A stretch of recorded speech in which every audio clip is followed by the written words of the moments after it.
ஒரு தடவை நாரதர் ஒரு தெரு வழியா போய்கிட்டு இருந்தார். வழியில ஒருத்தர் வேத சாஸ்திரம்லாம் படிச்சுக்கிட்டு உட்காந்துருந்தார். அவர் நாரதரை பார்த்து எங்க போயிட்டு இருக்கிறீங்கன்னு கேட்டார். கடவுளை பார்த்துட்டு வரலாம்னு போயிட்டு இருக்கிறேன் அப்படின்னாரு நாரதர். அப்படின்னா அவர்கிட்ட எனக்கு எப்போ முக்தி கிடைக்கும்னு கேட்டுட்டு வாங்களேன் அப்படின்னார் இவர். சரி கேட்டு வரேன் அப்படின்னு சொல்லிவிட்டு நாரதர் நடந்தார். கொஞ்ச தூரத்தில் ஒரு மரத்தடியில் ஒரு தொழிலாளி செருப்பு தைச்சிக்கிட்டு உட்காந்துருந்தார். அந்த ஆளும் அதே மாதிரி கேட்டுக்கிட்டார். எனக்கு எப்போ முக்தி கிடைக்கும்னு கடவுள்கிட்ட கேட்டுக்கிட்டு வாங்களேன்னார். அவர்கிட்டையும் சரின்னு சொல்லிவிட்டு நாரதர் நேராக வைகுண்டத்துக்கு வந்து சேர்ந்தார். கடவுளை பார்த்தார். இவங்க ரெண்டு பேரும் சொல்லி அனுப்பின விஷயத்தை பற்றி கேட்டார். அதுக்கு கடவுள் சொன்னார், அந்த செருப்பு தைக்கிற தொழிலாளி உடல் நீத்ததும் உடனே என்னை வந்து அடைவான். ஆனால் அந்த சாஸ்திரம் படித்த ஆள் இப்போதைக்கு என்கிட்ட வந்து சேரமாட்டான். அவன் இன்னமும் பல பிறவிகள் எடுத்து அங்கேயே இருக்க வேண்டி இருக்குது. எப்போ இங்கே வந்து சேருவான்னு எனக்கே தெரியாது அப்படின்னார். நாரதருக்கு இதோட ரகசியம் என்னங்கிறது புரியல. எனக்கு ஒன்றும் புரியலையேன்னாரான் கடவுள்கிட்ட. சீக்கிரம் புரிஞ்சுக்குவேன், நீ திரும்பி போகிறப்போ நான் இங்கே வைகுண்டத்தில் என்ன செஞ்சுக்கிட்டு இருக்கேன்னு கேட்டால் ஒரு ஊசியின் துவாரத்தில் ஒரு யானையை கோத்துக்கிட்டு இருக்கிறேன்னு அவங்கக்கிட்ட சொல்லு அப்படின்னார் கடவுள் சிரிச்சுக்கிட்டே. நாரதர் பூமிக்கு திரும்பினார். கடவுளை பார்த்தீங்களா எப்படி இருக்கார் அப்படின்னு விசாரித்தார். வேத சாஸ்திரம் படித்தவர். ஓ பகவானா, அவர் யானையை ஊசியின் காதில் நுழைச்சிக்கிட்டு இருக்கிறார் பார்த்தேன்னார் நாரதர். ஊசி காதில் யானையா? அது எப்படி முடியும்? நீங்கள் சொல்கிறத நான் நம்ப மாட்டேன்னு விட்டார் அவர். சரி, இந்த ஆளுக்கு இறைவன் பேரில் நம்பிக்கை இல்லை அப்படிங்கிறத நாரதர் புரிஞ்சுக்கிட்டார். அடுத்தபடியாக அந்த தொழிலாளி இருந்த இடத்துக்கு போனார். இறைவனை பார்த்தீங்களான்னு கேட்டார் அவர். பார்த்தேன், ஒரு ஊசி துவாரத்தில் யானையை கோத்துக்கிட்டு இருந்தார் அப்படின்னு சொல்லிவிட்டு நாரதர் அந்த ஆள் முகத்தை கவனித்தார். அந்த தொழிலாளி இதை கேட்டுட்டு கொஞ்சம் கூட ஆச்சரியப்படலை. அவரால் முடியாத காரியம் கூட உண்டானார். என்ன இப்படி சொல்கிற? ஊசியின் துவாரத்தில் யானையை கோக்க முடியும்னு நீ நம்புறியா அப்படின்னு கேட்டார் நாரதர். நிச்சயமாக நம்புறேன்னார் அவர். அது எப்படி அப்படின்னு கேட்டார் இவர். இதை பாருங்க, நான் இந்த ஆலமரத்தடியில் தான் தினமும் உட்காந்துருக்கிறேன்.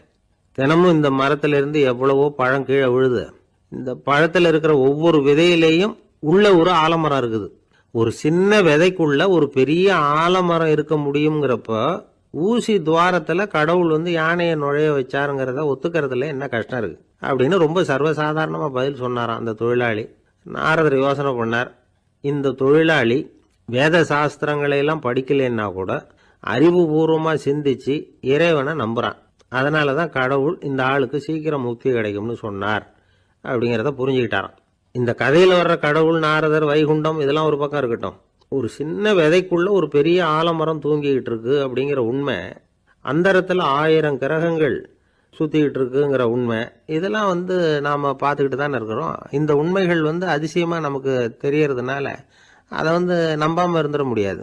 இயற்கையை பரிபூர்ணமாக நம்புங்கள், அந்த நம்பிக்கையே நம்ம வாழ்க்கைக்கு ஆதாரம் அப்படிங்கிறத விளக்கறதுக்காக தான் இந்த கதை. இந்த காலத்தில் நம்ம பிள்ளைங்களுக்கெல்லாம் இது மாதிரி நம்பிக்கை அதிகமாகவே இருக்குது. ஒரு நாள் ஒரு சின்ன பையன்கிட்ட கேட்டேன், ஏன்பா கடவுள் ஒரு பானைக்குள்ள ஒரு யானையை நுழைய வச்சுட்டாருன்னு சொன்னா அதை நீ நம்புவியா அப்படின்னு கேட்டோம். நம்புவேன் சார், அது ஒன்றும் பெரிய அதிசயம் இல்லைன்னா. எப்படிறான்னு கேட்டோம். எப்படின்னா அந்த பானை அந்த யானையை விட பெருசா இருந்திருக்கும், அவ்வளவுதான் அப்படின்னு சொல்றான். பக்தின்னு சொல்றோம் இல்லையா, அது 3 வகைப்படும் அப்படிங்கிறார் ஒரு பெரியவர். அது என்ன 3 வகைன்னா, தெய்வ பக்தி, அடியார்கள் பக்தி, குரு பக்தி. அடியார் பக்தியை விட தெய்வ பக்தியை விட குரு பக்தி தான் ரொம்பவும் சிறந்ததுங்கிறார் அவர். தெய்வத்துக்கிட்ட செஞ்ச பாவம் குருநாதர்கிட்ட தீர்ந்துருமா, குருநாதர்கிட்ட செஞ்ச பாவம் தெய்வத்துக்கிட்ட போனாலும் தீராதான். இப்படி பெரியவங்களாம் சொல்லி வச்சிருக்கிறாங்க. ஒரு காடு, அங்கே அயோத தௌமியர் அப்படின்னு ஒரு தபோதனர், அவர் பல மாணவர்களை ஒன்றா சேர்த்து ஒரு குருகுலம் நடத்திக்கிட்டு இருக்கிறார். பல தரப்பட்டவங்க, பல திறப்பட்டவங்க மாணவர்கள் அதில் சேர்ந்து படிச்சுக்கிட்டு இருக்கிறாங்க. பாஞ்சால ராஜகுமாரன் ஒருத்தனும் அந்த குருகுலத்தில் சேர்ந்து படிச்சுக்கிட்டு இருக்கிறான். அவன் பேர் ஆருணி. பெரிய இடத்து புள்ள, இருந்தாலும் படுப்பில் ரொம்ப கெட்டிக்காரனாக இருந்தான். அவன் தான் அங்கே முதல் மாணவன். ஒரு நாள் குருநாதர் அந்த அரசகுமாரனை கூப்பிட்டார். நம்ம குருகுலத்துக்கு சொந்தமான வயலில் தண்ணீர் பெருகி வெள்ளம் பயிரை அழிக்குதான், அதனால் நீ போய் மடையை அடைச்சிட்டு வந்துடும் அப்படின்னார். அந்த அரசகுமாரன் உடனே புறப்பட்டான். குருநாதர் சொல்லிட்டார்ல, உடனே புறப்பட்டான். நான் பெரிய இடத்து பிள்ளையாச்சே, ராஜகுமாரனாச்சே, ரொம்ப செல்வாக்கூட வளர்ந்தவனாச்சே, நான் போய் வயலில் இறங்கி வேலை செய்கிறதா அப்படின்னுலாம் அவன் நினைக்கல. குருநாதர் கட்டளையை நிறைவேற்ற வேண்டியது நம்ம கடமை அப்படின்னு நினைச்சான். உடனே ஒரு மண்வெட்டியை தூக்கி தோளில் வச்சுக்கிட்டு புறப்பட்டு போயிட்டான். வயலுக்கு போனான். பார்த்தான், தண்ணி கரையை உடச்சிக்கிட்டு வயலுக்குள்ளே ஏகமாக பாஞ்சிக்கிட்டு இருக்குது. இவன் மண்வெட்டியால் களிமண்ணை புல்லோடு சேர்த்து புல் பத்த மாதிரி வெட்டி வெட்டி போட்டான். இருந்தாலும் மடையை அடைக்க முடியல. தண்ணி அதை மீறி வந்துக்கிட்டே இருக்குது. தண்ணி வேகமாக வயலுக்குள்ளே போய்கிட்டே இருக்குது. போடுற பத்தையெல்லாம் கரைஞ்சி கரைஞ்சி போயிட்டுருக்கு. இருந்தாலும் இவன் தன்னுடைய முயற்சியை கைவிடலை. வெட்டி வெட்டி போட்டுக்கிட்டே இருக்கிறான். காலையில் அங்கே போனவன் சாயந்தரம் வரைக்கும் இப்படி செஞ்சுக்கிட்டு இருக்கிறான். உடம்பும் மனசும் ரொம்பவும் சோர்ந்து போச்சு. இருந்தாலும் குருநாதர் இட்ட கட்டளையை நிறைவேற்றாமல் இருக்கிறோமேங்கிற ஒரு குறை அவனுக்கு இருக்குது. குரு கட்டளையை நிறைவேற்றாத நான் இன்னமும் இருக்கணுமா அப்படின்னு யோசனை பண்ண ஆரம்பிச்சிட்டான். என்ன செய்யலாம்னு பார்த்தான். நம்ம குருநாதர் இட்ட பணிக்காக இந்த உடம்பையே தியாகம் பண்ணலாம் அப்படின்னு முடிவு பண்ணான். தண்ணி பாயுதில் அதுக்கு குறுக்க விழுந்து அப்படியே மடையை அடைச்சிக்கிட்டு அப்படியே படுத்துட்டான். இது மற்றவங்களுக்கு தெரியாது. அன்னைக்கு ராத்திரி ஒரு விளக்கு முன்னாடி உட்காந்து குருநாதர் பிள்ளைங்களுக்கு பாடம் சொல்லி கொடுத்துக்கிட்டு இருக்கிறார். வரிசையில் இருக்கக்கூடிய ராஜகுமாரனை காணலை. நம்ம ஆருணி எங்கே போனா அப்படின்னு சொல்லி மற்ற மாணவர்களை விசாரித்தார். இப்போ அவங்க சொன்னாங்க, சுவாமி அவன் காலையில் வயலுக்கு மடையை அடைக்கிறதுக்காக போனான், நீங்கள் தான் போக சொன்னீங்க, இன்னும் திரும்பி வரல அப்படின்னு அவர் பையன். குருநாதர் உடனே ஒரு தீவெட்டி எடுத்துக்கிட்டு மாணவர்களை அழைச்சிக்கிட்டு வயலுக்கு போனார்.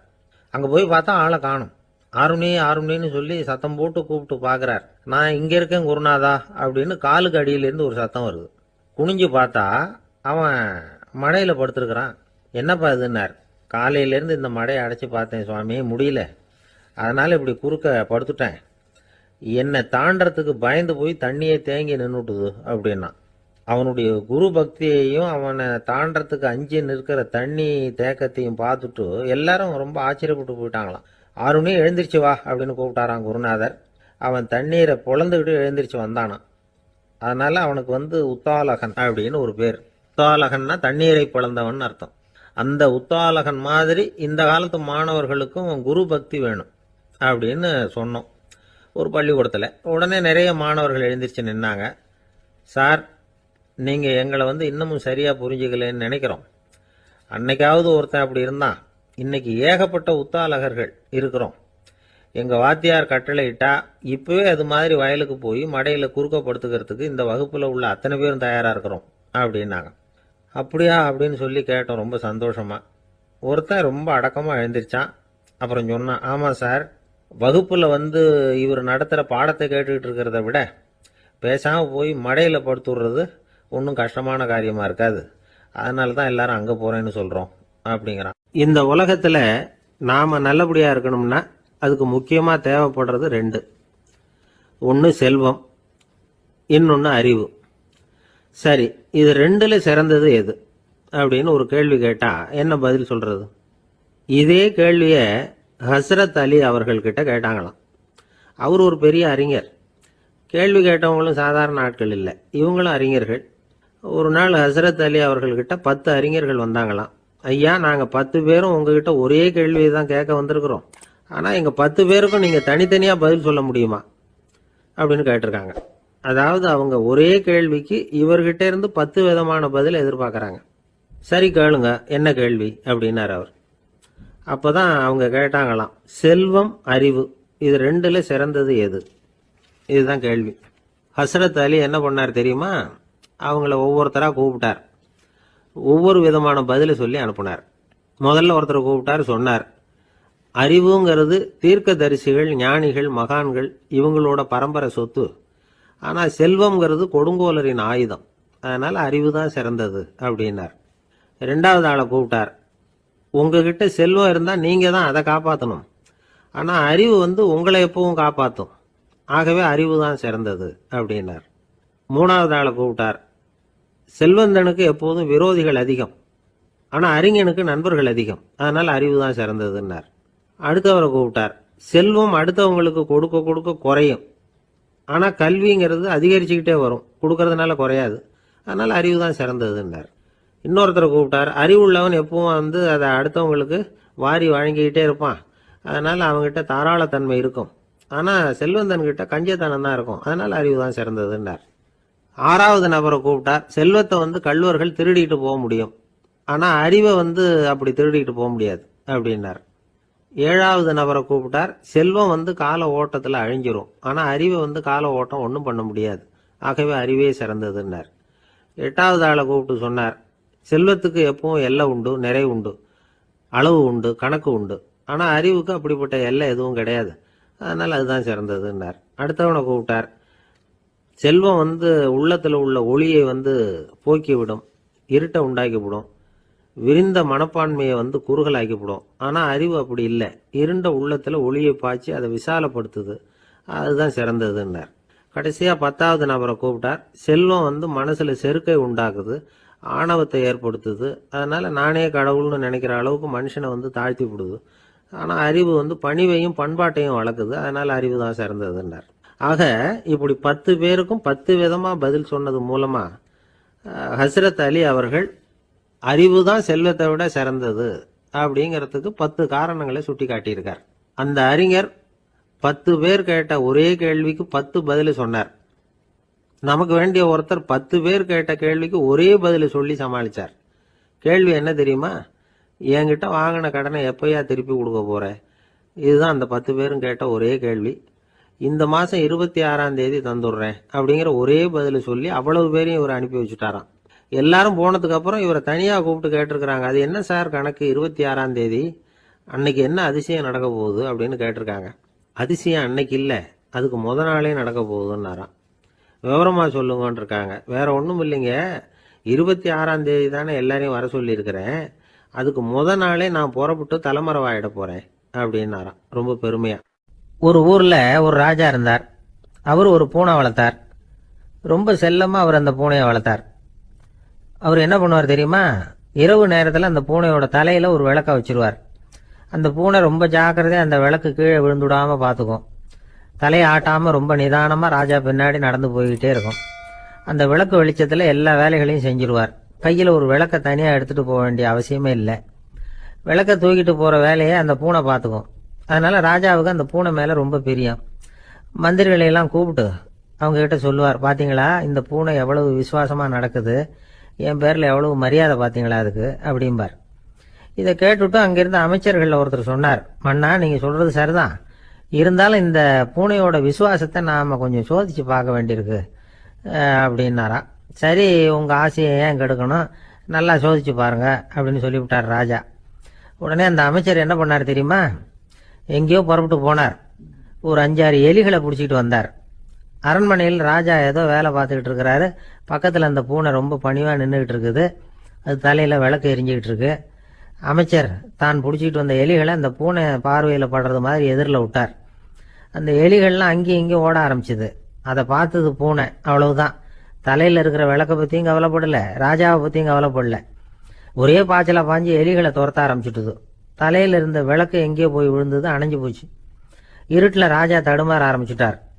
இந்த சமயத்தில் அந்த அமைச்சர் மறுபடியும் விளக்கை ஏற்றினார். வெளிச்சம் வந்தது. அதுக்கப்புறம் அந்த அமைச்சர் பேசினார், அரசே பூனையோட விசுவாசத்தை பார்த்தீங்களா? எலி அது கண்ணில் படுற வரைக்கும் தான் விசுவாசமா இருந்தது.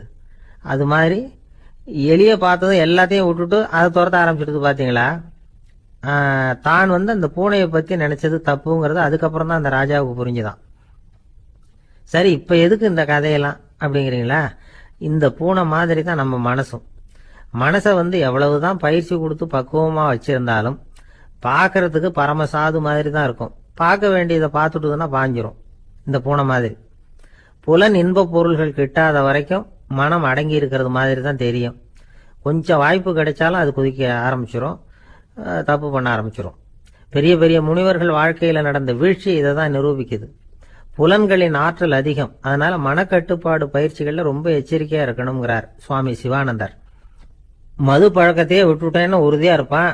கடை கண்ணுல பட்டுட்டுதுன்னா கால் அவனை கேட்காமலே இழுத்துக்கிட்டு உள்ள போயிடும். இதுதான் மனசுங்கிறது. அதுதான் அந்த ராஜா வளர்த்த பூனை.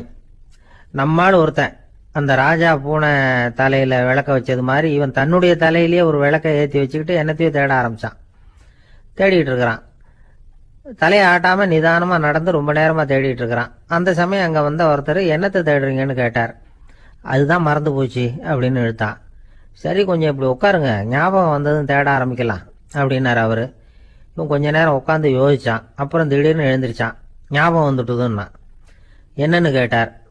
எங்க வீட்டில் இருந்த விளக்க எங்க வச்சேன்னு தெரியல, அதை தான் தேடிட்டு இருக்கிறேன், ஏற்றி வைக்கலாம்னு பார்க்குறேன் அப்படின்னா. ஒரு ராஜா இருந்தார்.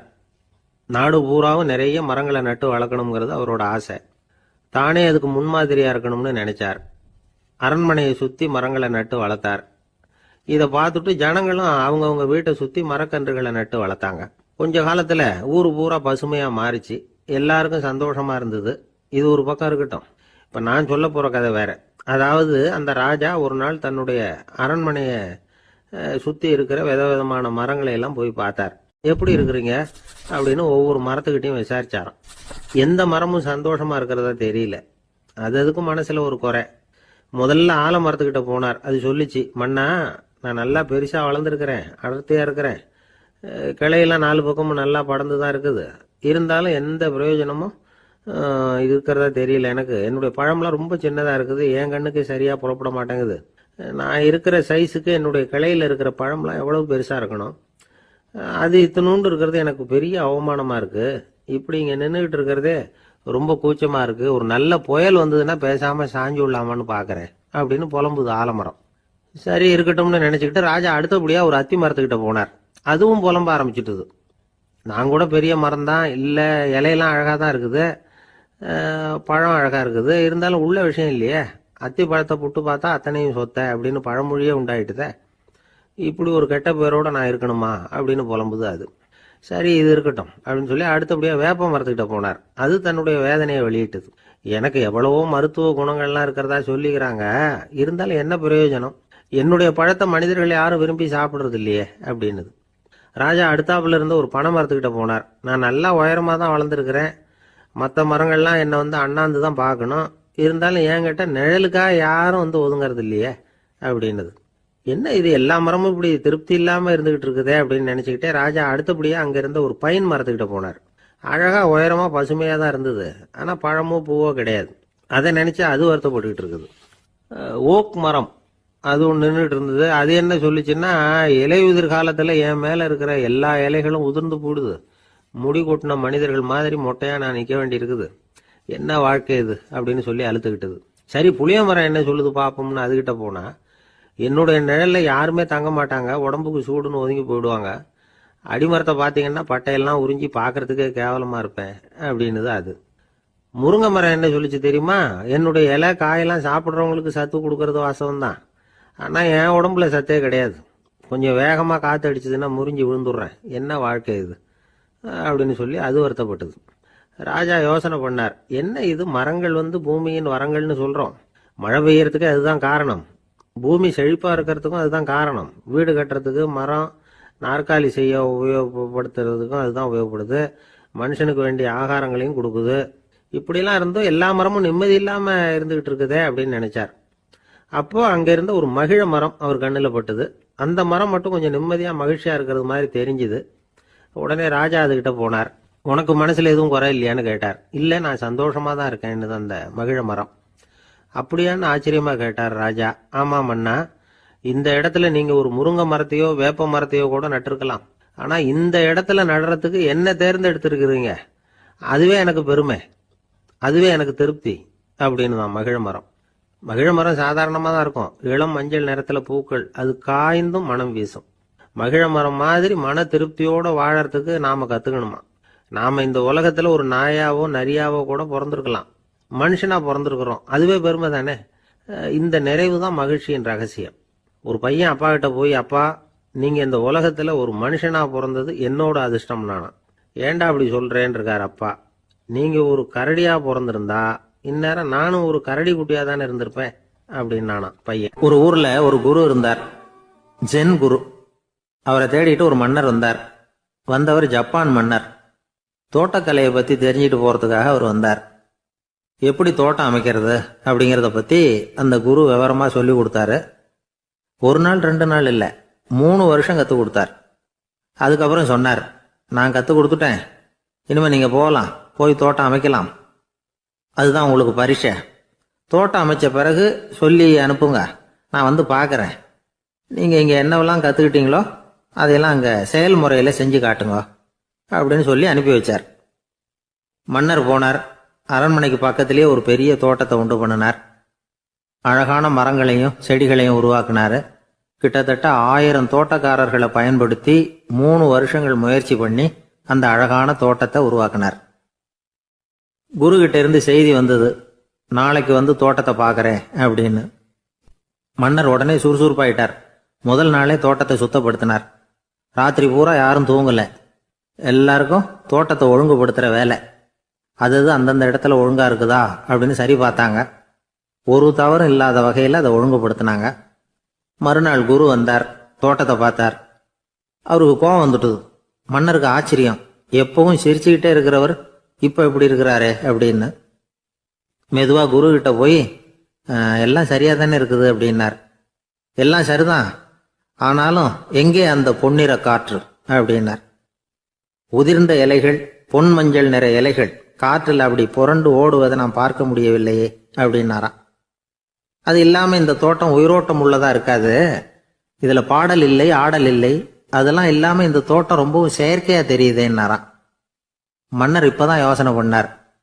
கீழே கிடந்த காஞ்சி போன இலைகள் மட்டும் இல்ல, மரத்துல இருந்த காஞ்சி போன இலைகளையும் அப்புறப்படுத்தி சுத்தமா வச்சிருக்கிறார். இறப்பும் வாழ்க்கையினுடைய ஒரு பகுதி தான். மரணம்ங்கிறது வாழ்க்கைக்கு எதிரானது அல்ல, அதை நிரப்பும் ஒரு பகுதி தான் அது. மரணம் இல்லையில் வாழ்க்கையே இல்லை அப்படிங்கிறது பெரியவங்க கருத்து. இப்ப அந்த தோட்டம் அழகா தான் இருக்குது, இருந்தாலும் அது ஒரு ஓவியம் மாதிரி உயிர் இல்லாமல் இருக்கு. குரு ஒரு வாளியை கையில எடுத்துக்கிட்டார். தோட்டத்தை விட்டு வெளியில போனார். ஏற்கனவே வீசி எறிந்த அந்த சருகுகளை எல்லாம் அள்ளி கொண்டுகிட்டு வந்தார். உள்ள எல்லா இடங்கள்லயும் அதை வீசினார். உடனே காத்து அந்த காய்ந்த சருகுகளையும் பழுத்த இலைகளையும் அசைக்க ஆரம்பிச்சுட்டுது. இப்போ அங்க சலசல சத்தம், சங்கீதம், இலைகளின் நடனம், ஓவியம் மாதிரி இருந்த அந்த தோட்டத்துக்கு இப்போ உயிர் வந்துட்டுது. இதுதான் அந்த பொன்னான காற்று அப்படின்னாராம் குரு. மன்னருக்கு புரிஞ்சுது. மிகப்பெரிய ஜென் கேள்வி ஒன்று உண்டு. உம்மான் அப்படிங்கிற ஒரு பெரிய குருவை பார்த்து துறவி ஒருத்தர் கேட்டாராம், இலைகள் எல்லாம் கீழே விழுந்து மரங்கள் மொட்டையாக இருக்கும் பொழுது என்ன நடக்கும்? இதுதான் கேள்வி. இதுக்கு உம்மான் சொன்ன பதில் பொன்னான காற்று, தி கோல்டன் விண்ட் அப்படின்னாராம். இதுக்கு என்ன விளக்கம்னா, உன்னுடைய எண்ணங்கள் எல்லாம் உன்னுடைய மனசிலிருந்து கீழே விழுந்து உனது உள்ளுணர்வானது மொட்டையாக நிற்கும் நிலைதான் அது. உனது வேர்களின் அருகில் காற்று வீசுகிறது. எல்லா எண்ணங்களும் உன்னிலிருந்து வெகு தூரத்துக்கு புரண்டு கொண்டே சென்று விடுகிறது.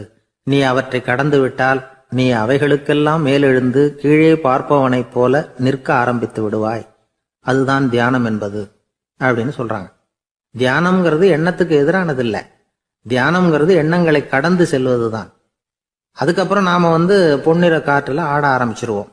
இதுதான் பெரியவர்கள் சொல்றது. என்கிட்ட ஒருத்தர் தோட்டம் அமைக்கணும்னு யோசனை கேட்டு வந்தார். எல்லாம் சொல்லி கொடுத்தேன். செடிகள்லாம் செழிப்பா வளரணும்னா வேர் காயாம பாத்துக்குங்க, தினமும் தண்ணி விடுங்க அப்படின்னு சொல்லி அனுப்பி வச்சேன். 1 மாசம் கழிச்சு அவர் தோட்டத்தை பார்க்கறதுக்காக போனேன். போய் பார்த்தா எல்லா செடியும் வாடி கிடக்குது. என்னங்க இப்படி பண்ணிவிட்டீங்கன்னு. நீங்க சொன்னபடிதான் செஞ்சேன்னார். என்ன செஞ்சீங்கன்னு கேட்டேன். வேர் காயாம பார்த்துக்க சொன்னீங்க, தினமும் ஒரு தடவை எல்லா செடியையும் ஒவ்வொன்னா புடுங்கி பார்த்து வேர் காயாம இருக்கா அப்படின்னு பார்த்துட்டு அதுக்கப்புறம் தண்ணி பாய்ச்சனே, அவ்வளவுதான் அப்படின்னார். ஒரு கடைக்கு போனேன். 5 ரூபா பணத்தை எடுத்து கொடுத்தேன். ஒரு தினசரி பத்திரிகையை கேட்டேன். அவரு உடனே அங்க அடுக்கி வச்சிருந்த பத்திரிகையில ஒன்னு எடுத்து என் கையில கொடுத்தார். வாங்கிக்கிட்டேன். மீதி பணத்தை எடுத்தார். அதையும் என் கையில கொடுக்கணும்ல, கொடுக்கல. எதிரில் இருந்த பலகையில வச்சு எடுத்துக்க சொன்னார். எப்பவும் அவர் அப்படிதான் பண்ணுவார். நானும் எடுத்துக்கிட்டு வந்துடுவேன். இவர் ஏன் இப்படி பண்றாருங்கிறது எனக்கு ரொம்ப நாளா ஒரு சந்தேகம். ஒரு நாள் அவர்கிட்டயே இதை கேட்டுவிட்டேன். ஏங்க, நீங்க உங்க கடைக்கு பொருள்கள் வாங்குறவங்களுக்கு நீங்க பாக்கி சில்லறையை கொடுக்குறப்போ பலகையில வச்சு விடுறீங்க, கையில கொடுக்க மாட்டேங்கிறீங்களே, ஏன் அப்படின்னு கேட்டேன். காசை கையில கொடுத்தா நம்ம கிட்ட இருக்கிற லட்சுமி போயிடுவா சார் அப்படின்னார். அதாவது பணம் செலவாயிடும் அப்படின்னு அர்த்தமா. இன்னொரு நண்பர், அவர் ஒரு நாள் வழக்கத்துக்கு மாறா ரொம்ப சோகமா உட்காந்துருக்கிறார். ஏங்க என்னாச்சு, ஏன் இப்படி கப்பலே கவிழ்ந்தது மாதிரி உட்காந்துருக்கிறீங்க அப்படின்னு கேட்டேன். கப்பலே கவிழ்ந்திருந்தா கூட நான் இப்படி கவலைப்பட மாட்டேன் சார், வேற ஒன்று நடந்து போச்சுன்னார். என்னன்னு கேட்டேன். என் உச்சந்தலையில பல்லி ஒன்று விழுந்துட்டுதுன்னார். அதுக்காகவா இப்படி அப்படின்னு ஆச்சரியப்பட்டேன். ஆமாங்க, பல்லி உச்சந்தலையில விழுந்தா பலன் என்னன்னு பஞ்சாங்கத்துல பார்த்தேன், மரணம்னு போட்டிருக்கு அப்படின்னு சொல்லிவிட்டு அவர் தொடர்ந்து கவலைப்பட ஆரம்பிச்சிட்டார். இப்படியும் ஒருத்தர், என் கூட வேலை பார்க்குற ஒருத்தர் எப்படி தெரியுமா, தினமும் வலது காலை வச்சு தான் ஆபீஸுக்கு உள்ள நுழைவார். என்னைக்காவது தவறுதலா இடது காலை வச்சு உள்ள வந்துட்டார்னா அன்னைக்கு பூரா மனசு சங்கடப்படுவார். எந்த வேலையும் சரியா ஓடாது. கேரம் போர்டு ஆடுற ஒருத்தர் எப்ப ஆட உட்கார்ந்தாலும் ஸ்ட்ரைக்கரை கை தவறி கீழே விழற மாதிரி பண்ணி அதுக்கப்புறம் அதை எடுத்துக்கிட்டு ஆட உட்காருவார். ஏன்னா எப்போ ஒரு தடவை நிஜமாவே அது கை தவறி கீழே விழுந்திருக்குது.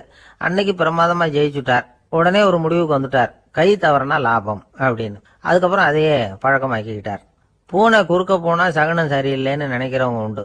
ஆனா ஒருத்தர் எப்படி தெரியுமா, அவர் வெளியில கிளம்புற சமயம் பக்கத்து வீட்டு ரேடியோவில் மியாவ் மியாவ் பூனை குட்டின்னு பாட்டு சத்தம் கேட்டா கூட போதும், சகனம் சரியில்லைன்னு பிரயாணத்தை கேன்சல் பண்ணி விடுவார்.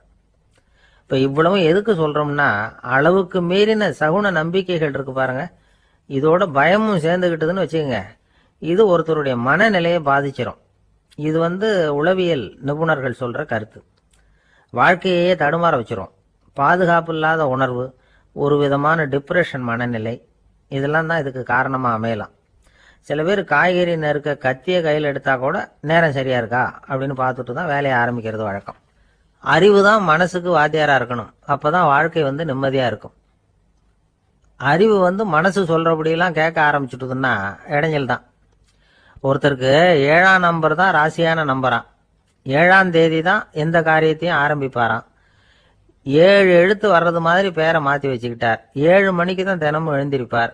7ஆம் நம்பர் வீட்டில் தான் குடியிருக்கார். கல்யாணம் கூட 7ஆம் தேதி தான் பண்ணிக்கிட்டார். அவர் ஒரு நாள் குதிரை பந்தயத்துக்கு போனாராம். குதிரையோட பேரையெல்லாம் பார்த்தார். ஒரு குதிரையோட பேர் 7 எழுத்துல அமைஞ்சிருந்தது. 7 தானே இவருக்கு அதிர்ஷ்ட நம்பர். அதனால உடனே அது பேர்ல பணத்தை கட்டினார். பந்தயம் நடந்தது. என்ன சார் ஆச்சுன்னு கேட்டாங்க. நான் பணம் கட்டின அந்த என்னோட குதிரை 7ஆவதா சேர்ந்தது சார் அப்படின்னாராம் சோகமா. துருக்மேனியாவில் அஷ்காபாத் அப்படின்னு ஒரு நகரத்தில் ஒரு புவியியல் விஞ்ஞானி இருந்தார். அவர் ஒரு நாய்க்குட்டி வளர்த்தார். ஒரு நாள் முன்னிரவு நேரம் ஒரு மேஜைக்கு முன்னாடி உட்காந்து அந்த விஞ்ஞானி ஏதோ கணக்கு போட்டுக்கிட்டு இருக்கிறார். அவருக்கு ஒரு சின்ன பெண் குழந்தை, அது தொட்டிலில் தூங்கிட்டு இருக்குது. அந்த நாய்க்குட்டியும் ஒரு மூலையில் படுத்து அது பாட்டுக்கு தூங்கிட்டு இருந்தது. ஒரே அமைதி. அந்த நேரத்தில் திடீர்னு அந்த நாய்க்குட்டி துள்ளி எழுந்திரிச்சது. நேராக குழந்தைகிட்ட ஓடிச்சு. அந்த குழந்தைய அது போட்டிருந்த ட்ரெஸ்ஸோட சேர்த்து கவ்வி தூக்குச்சு. தூக்கிட்டு வாசல் பக்கம் ஓடிச்சு. நாய்க்குட்டி குழந்தைய கவ்வி தூக்க முடியுமாங்கிற சந்தேகம் உங்களுக்கு இல்லையா? நீங்கள் நம்ம ஊர் நாய்க்குட்டியவே பார்த்து பழக்கப்பட்டிருக்கீங்க. அதனால் நம்புறதுக்கு சிரமமாக இருக்கும். அந்த ஊர்ல எல்லாம் அது ரொம்ப ஸ்ட்ராங்காக இருக்கும். ஒரு ஏதோ கண்ணுக்குட்டி மாதிரி இருக்கும். விஞ்ஞானி அதை பார்த்துட்டார். உடனே அந்த நாய்க்கு வெறி பிடிச்சிட்டுதுன்னு முடிவு பண்ணிட்டு தன்னோட கை துப்பாக்கி எடுத்துக்கிட்டு ஓடி வந்தார். அவர் வெளியில நாய்க்குட்டி எங்க அப்படின்னு பார்த்து தேடுறார். அந்த நேரத்தில் அந்த வீடு இடிஞ்சு விழுது. காரணம் பூமி அதிர்ச்சி. இப்படி பூமி அதிர்ச்சி உண்டாக போகுதுங்கிறது அந்த நாய்க்குட்டிக்கு முன்னாடியே தெரிஞ்சு போச்சு. அதுதான் குழந்தைய தூக்கிட்டு வெளியில ஓடி வந்திருக்குது. அது மூலமா அந்த குடும்பத்தையே காப்பாத்தி இருக்குது அந்த நாய்க்குட்டி. இந்த சம்பவம் நடக்கிறதுக்கு 3 நாளைக்கு முன்னாடியே சில பிராணிகளுக்கு இப்படி நடக்க போகுதுங்கிறது தெரிஞ்சிருக்குதான். ஆமா, அந்த நகரத்துல 3 நாளைக்கு முன்னாடியே பாம்பு, பல்லி இதெல்லாம் அது தங்கியிருந்த வலையை விட்டு வெளியில ஓடி வந்துட்டுது. அதே மாதிரி அங்கிருந்த புறாவெல்லாம் பறந்து போயிடுச்சான். இதே மாதிரி யுகோஸ்லோவியாவில் கூட ஒரு நகரம், அங்க ஒரு நாள் ராத்திரி ஒரு மிருக காட்சி சாலையில திடீர்னு ஒரு பெரிய கலவரம், கூச்சல், குழப்பம். அங்க இருந்த கழுதை, புலி, யானை, பறவை எல்லாம் கண்ணாபின்னான்னு கத்த ஆரம்பிச்சுட்டுது. நீர் யானை அதுக்குன்னு போடப்பட்டிருந்த தடுப்பையே தாண்டி குதிச்சு வெளியில வந்துட்டுதான். மறுநாள் தான் எல்லாருக்கும் விஷயம் புரிஞ்சுது. அடுத்த நாள் காலையில அங்க பூமி அதிர்ச்சி உண்டாயிட்டுது. இப்ப பாருங்க, அதாவது மனுஷனை போய் தீர்க்க தரிசி அது இதுன்னு சொல்லிட்டு இருக்கிறோம். இவனை விட அது பரவாயில்லைன்னு தோணுது. அதாவது மிருகங்கள் ஒன்று நடக்க போகுதுங்கிறத முன்னாடியே புரிஞ்சுக்குதே. சரி, இதெல்லாம் எப்படி அது முன்கூட்டி புரிஞ்சுக்குது? அதுதான் படைப்பு ரகசியம். அதை கண்டுபிடிக்கிறதுக்கு தான் மனுஷன் ஆராய்ச்சி பண்ணிட்டு இருக்கிறான். விஞ்ஞானிகளோட ஆராய்ச்சியெல்லாம் ஒரு பக்கம் இருக்கட்டும், வீட்டுக்குள்ளேயே சில ஆராய்ச்சி பண்ணி பாருங்களேன். இப்ப சில யோசனை சொல்லி அதை சோதனை பண்ணி பாருங்க அப்படின்னு ஒருத்தர் சொன்னாராம். அதாவது இப்ப மழை வருமா வராதா அப்படின்னு தெரிஞ்சுக்கணுமா, உடனே ஒரு பூனைக்குட்டி பின்னாடியே மெதுவா போய் அது என்ன செய்யுதுன்னு கவனிச்சு பார்க்கணும். பூனைக்குட்டி தன்னோட பாதத்தினால சுகத்துல அப்படி கீறிக்கிட்டு இருக்கும். அப்படி கீறினா கண்டிப்பா மழை வரும். சில சமயம் பூனைக்குட்டி அப்படி மல்லாந்து படுத்துக்கிட்டு பாதத்தை உயர தூக்கும், அப்படியும் இப்படியும் புரளும். இப்படி செஞ்சதுன்னா அன்னைக்கும் மழை இருக்காது. அதனால முன்னாடி இருந்தது மழை வர்றதுக்கு அறிகுறி, இது மழை இல்லைங்கிறதுக்கு அறிகுறி. பறவைகள், பிராணிகள் இதுகளோட நடவடிக்கைகளை பார்த்துட்டு அதையெல்லாம் அடிப்படையாக வச்சு தான் காலநிலையை கண்டுபிடிக்கிற கருவிகளை கண்டுபிடிச்சிருக்கிறாங்க. வாத்து இருக்குல்ல, சில சமயம் தன்னோட அழகை தன்னோட இறகுகளில் அப்படியே புதைச்சிக்கும். அப்படி செஞ்சா குளிர்காலம் வரப்போகுதுன்னு அர்த்தம். பருவநிலை குளிரா மாறப்போகுதுங்கிறதுக்கு இதுதான் அறிகுறி. சிட்டுக்குருவி இருக்குதுல்ல, அதெல்லாம் புழுதியில் உழுந்து புரளும், சிறகுகளை படபடன்னு அடிச்சுக்கும். அப்படி செஞ்சா மழை வரப்போகுதுன்னு அர்த்தம். ஒன்று மட்டும் நாம நல்லா தெரிஞ்சுக்கணும், இயற்கையின் சீற்றம்னு சொல்றோம் இல்லையா, இயற்கை ஏன் நம்ம மேல கோவப்படுது? இயற்கையை நாம அனுசரிச்சு போறதில்ல, அதனால கோவப்படுது. காடுகளை அழிக்கப்படாது, விலங்குகளை கொல்லக்கூடாது, இயற்கை ஏற்படுத்தி வச்சிருக்கிற சமநிலையை கெடுக்கக்கூடாது. அதை புரிஞ்சுக்கிட்டு வாழ்ந்தோம்னா பூமியும் நடுங்காது, நாமளும் நடுங்க வேண்டிய அவசியம் இருக்காது. ஒருத்தர் இருந்தார், சாராய கடைக்கு போனாராம், நிறைய சாப்பிட்டார். அப்புறம் சொன்னார், இது ரொம்ப அற்புதமான சரக்கு போல இருக்கு, உள்ளே போன உடனே இந்த பூமியே நடுங்கிறது மாதிரி இருக்கு எனக்கு அப்படின்னாராம்.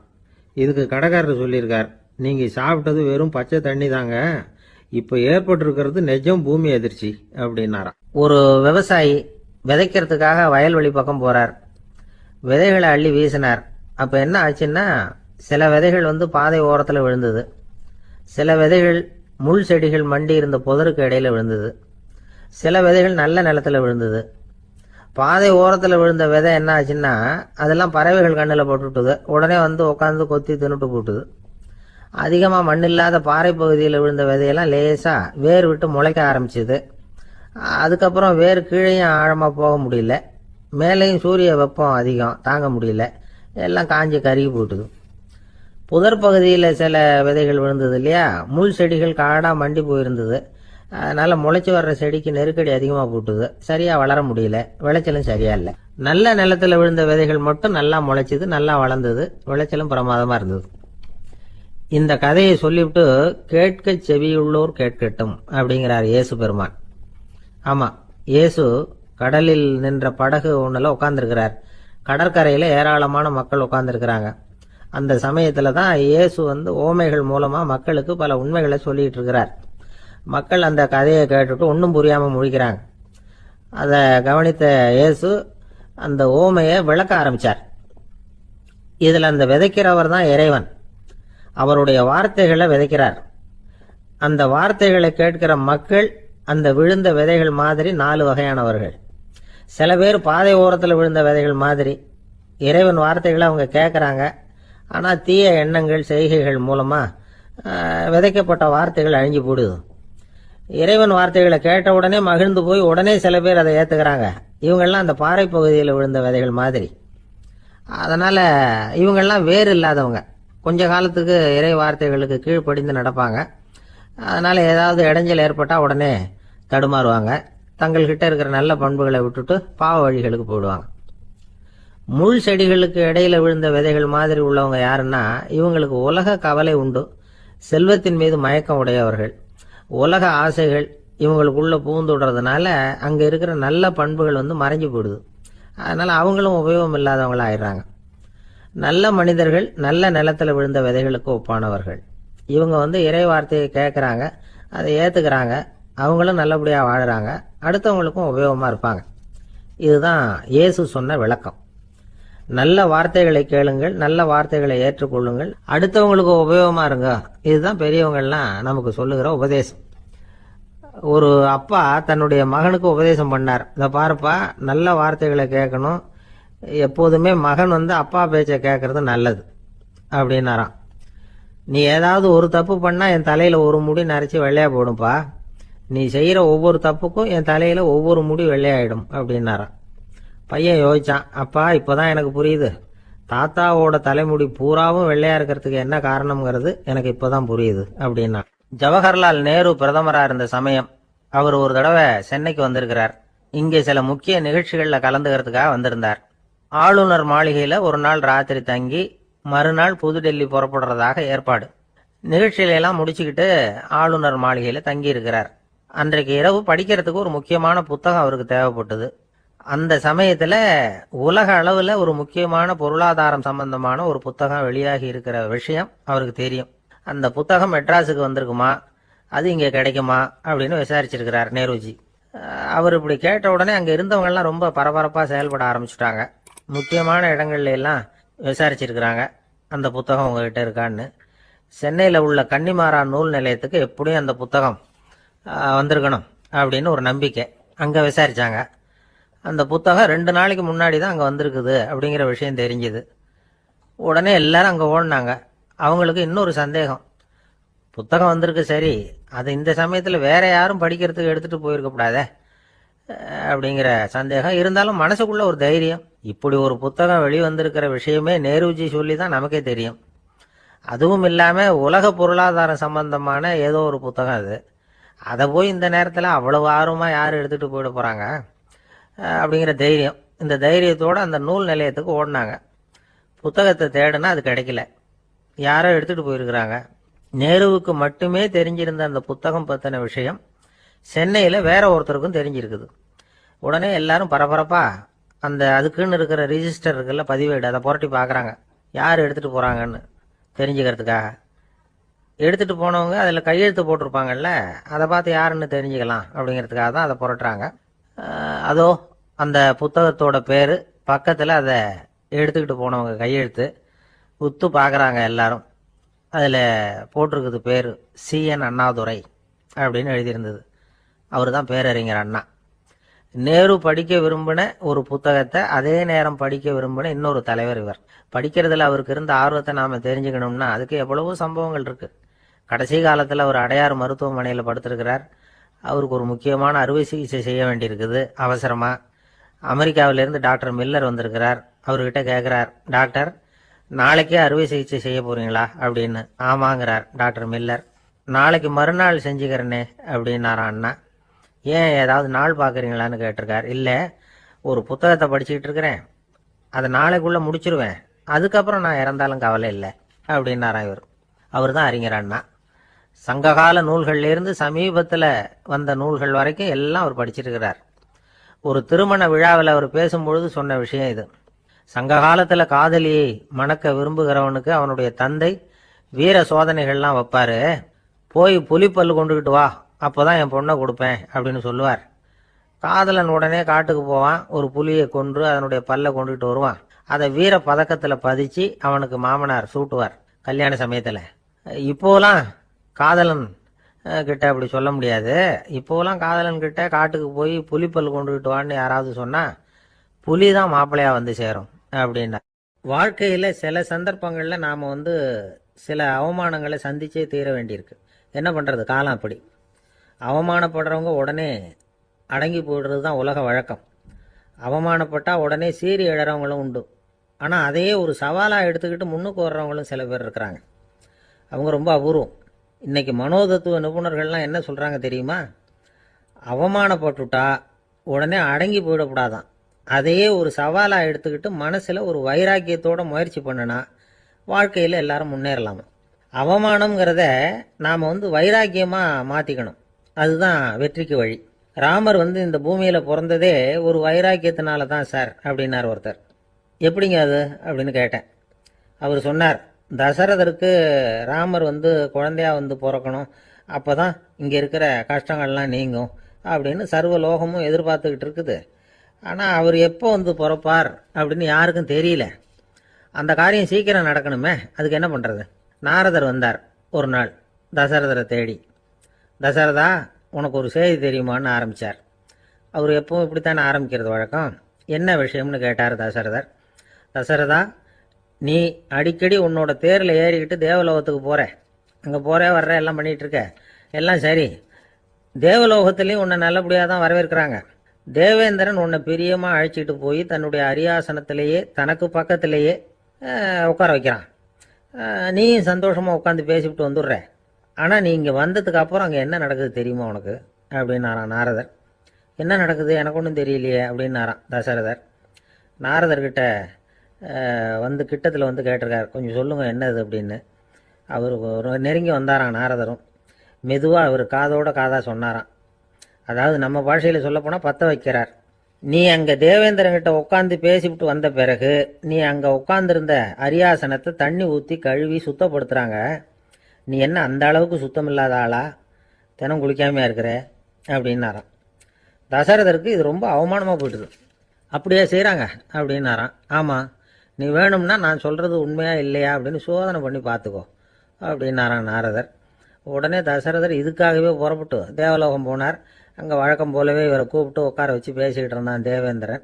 கொஞ்ச நேரம் பேசிக்கிட்டு இருந்துட்டு சரி நான் கிளம்புறேன்னு புறப்பட்டார். சரி, அவனும் வாசல் வரைக்கும் வழி அனுப்பி வச்சுட்டு உள்ளே போயிட்டான். தசரதர் வெளியில் கொஞ்ச நேரம் மறைஞ்சி இருந்துட்டு மெதுவாக உள்ளே எட்டி பார்த்தார் என்ன நடக்குதுன்னு.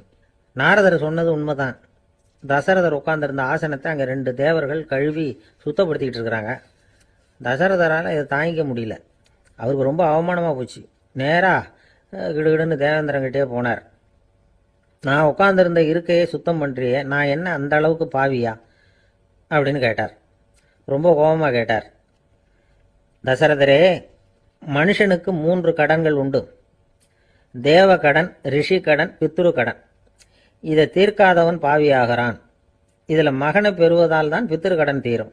உனக்கு மகன் கிடையாது, அதனால் நீ பாவியாகிற.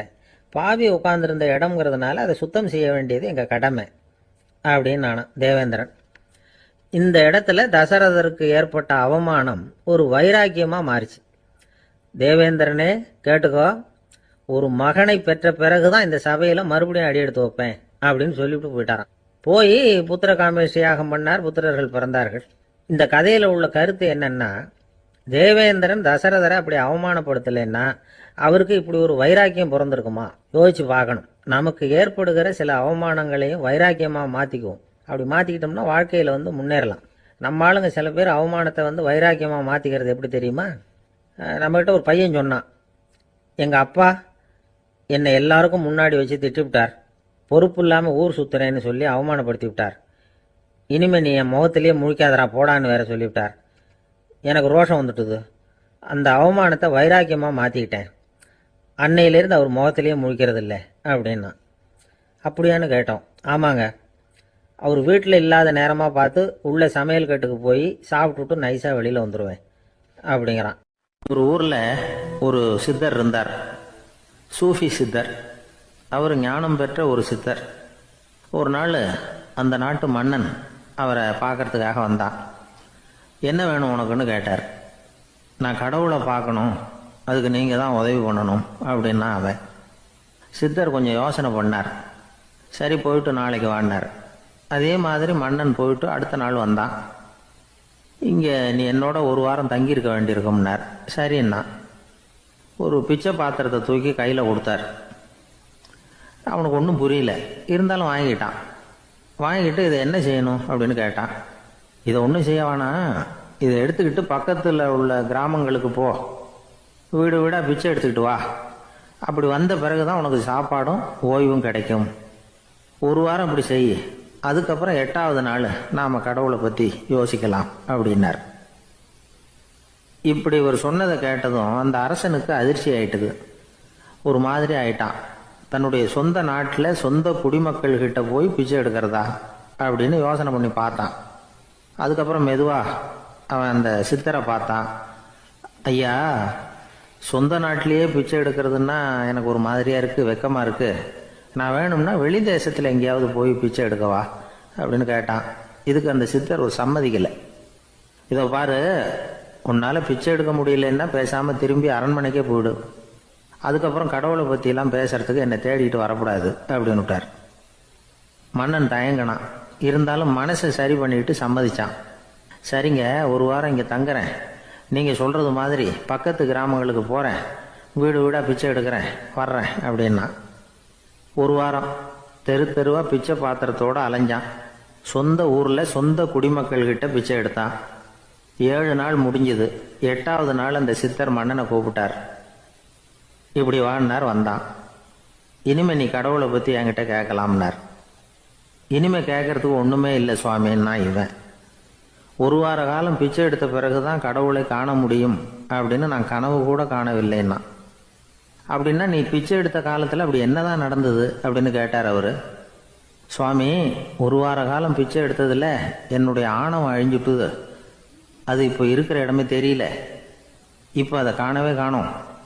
பிச்சைக்காரனாக இருந்தப்போ பெற்றதை மன்னனாக இருக்கும்போது பெற முடியாதுங்கிறத புரிஞ்சுக்கிட்டேன் அப்படின்னா மன்னன். அடக்கம் பிறந்தவுடன் தெய்வீக கதவுகள் திறந்து கொள்ளுகின்றன அப்படிங்கிறார் ஓஷோ. நம்மால் ஒருத்தன் ஆணவம் அழியணுங்கிறதுக்காக ஒரு திருவோட்டை எடுத்துக்கிட்டு தெரு தெருவாக பிச்சை எடுக்க ஆரம்பித்தான்.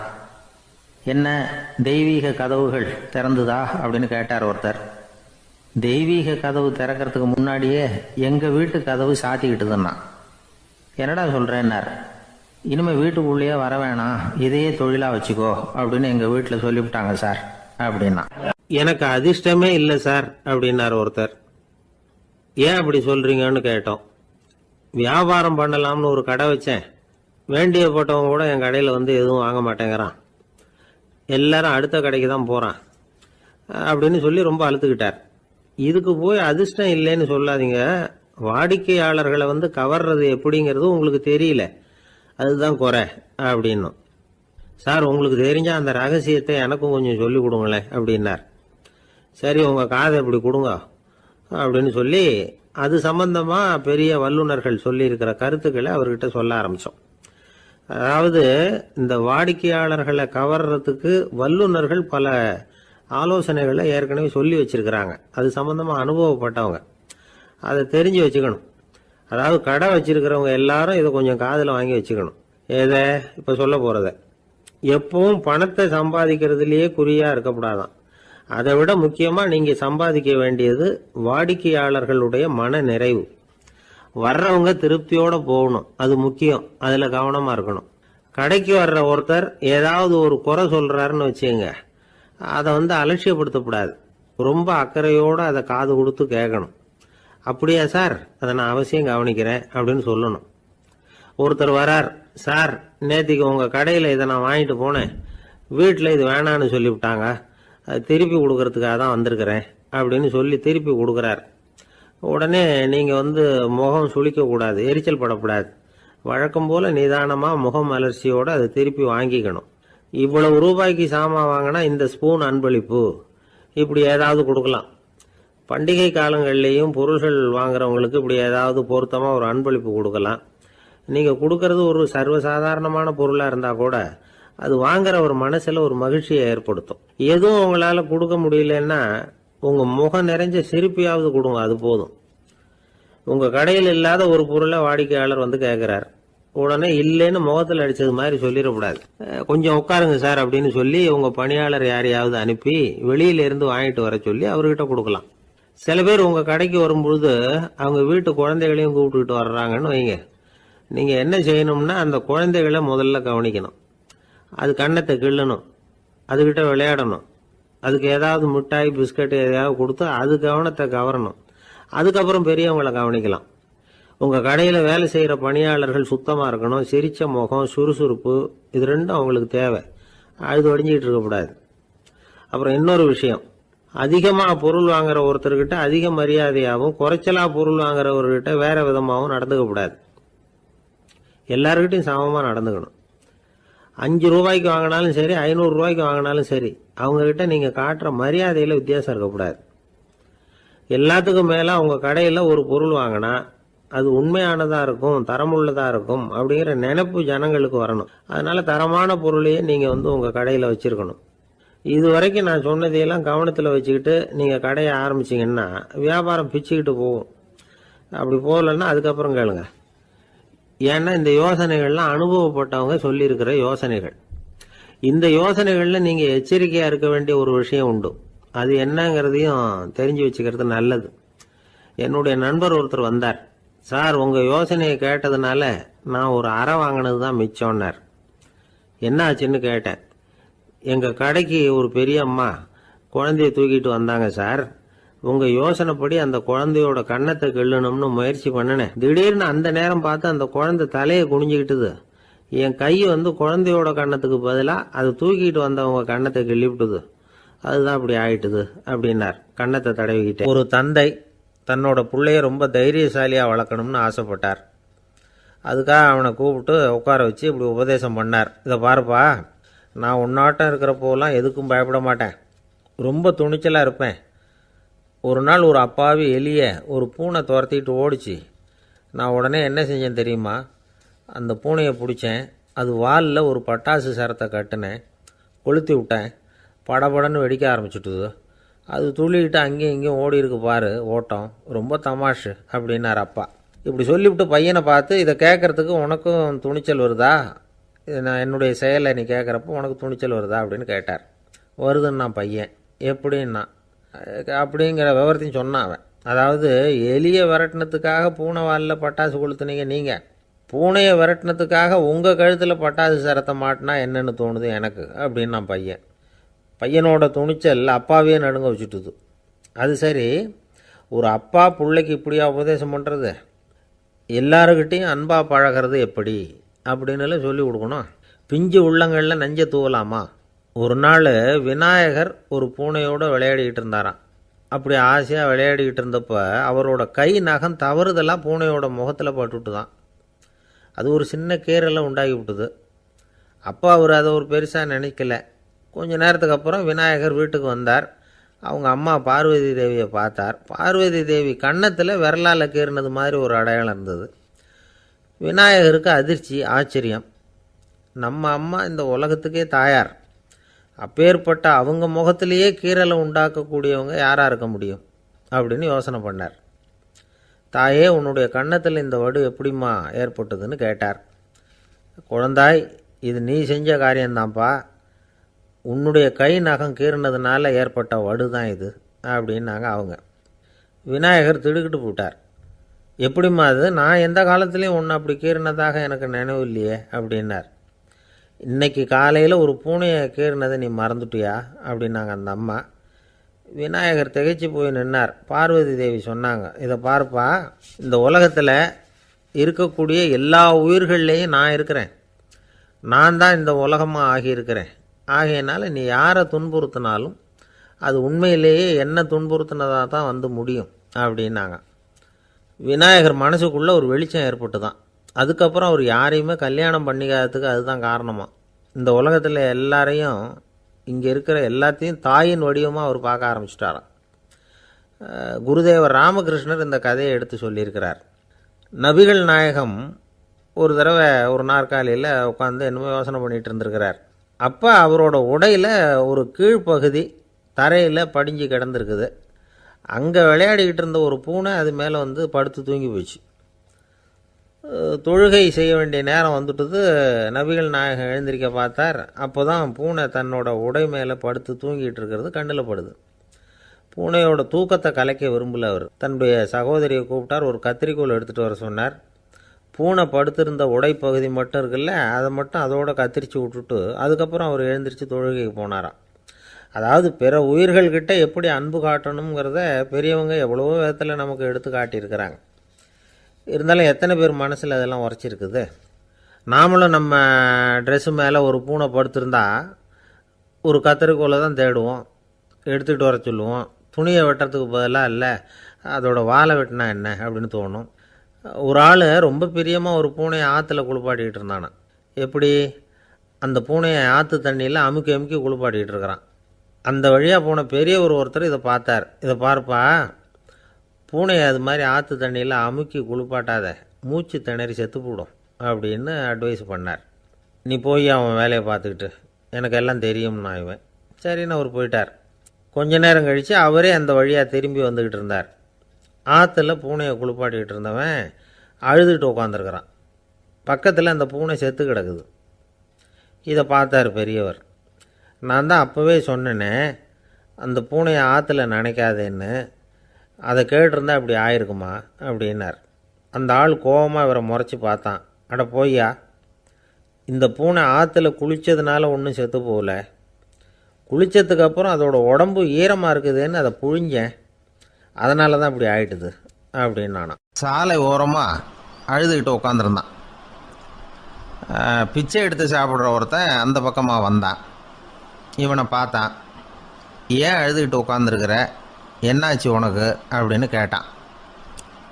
அதுக்கு இவன் சொன்னான், என்கிட்ட ஒன்றுமே இல்லை, நான் இந்த உலகத்தில் இருந்து என்ன பிரயோஜனம், அதனால தான் அழுதுகிட்டு இருக்கிறேன் அப்படின்னா. உன்கிட்ட மறைஞ்சிருக்கிற புதையல் என் கண்ணுக்கு நல்லா தெரியுது, அது உனக்கு புரியல, அதனால தான் அழுதுகிட்டு இருக்கிற அப்படின்னா. என்னது புதையல் இருக்குதா, உன் கண்ணுக்கு தெரியுதா அப்படின்னு கேட்டான். ஆமாம் எனக்கு தெரியுது, அந்த புதையலை நீ விற்கிறதுக்கு தயாராக இருக்கிறியா அப்படின்னு கேட்டான் இவன்.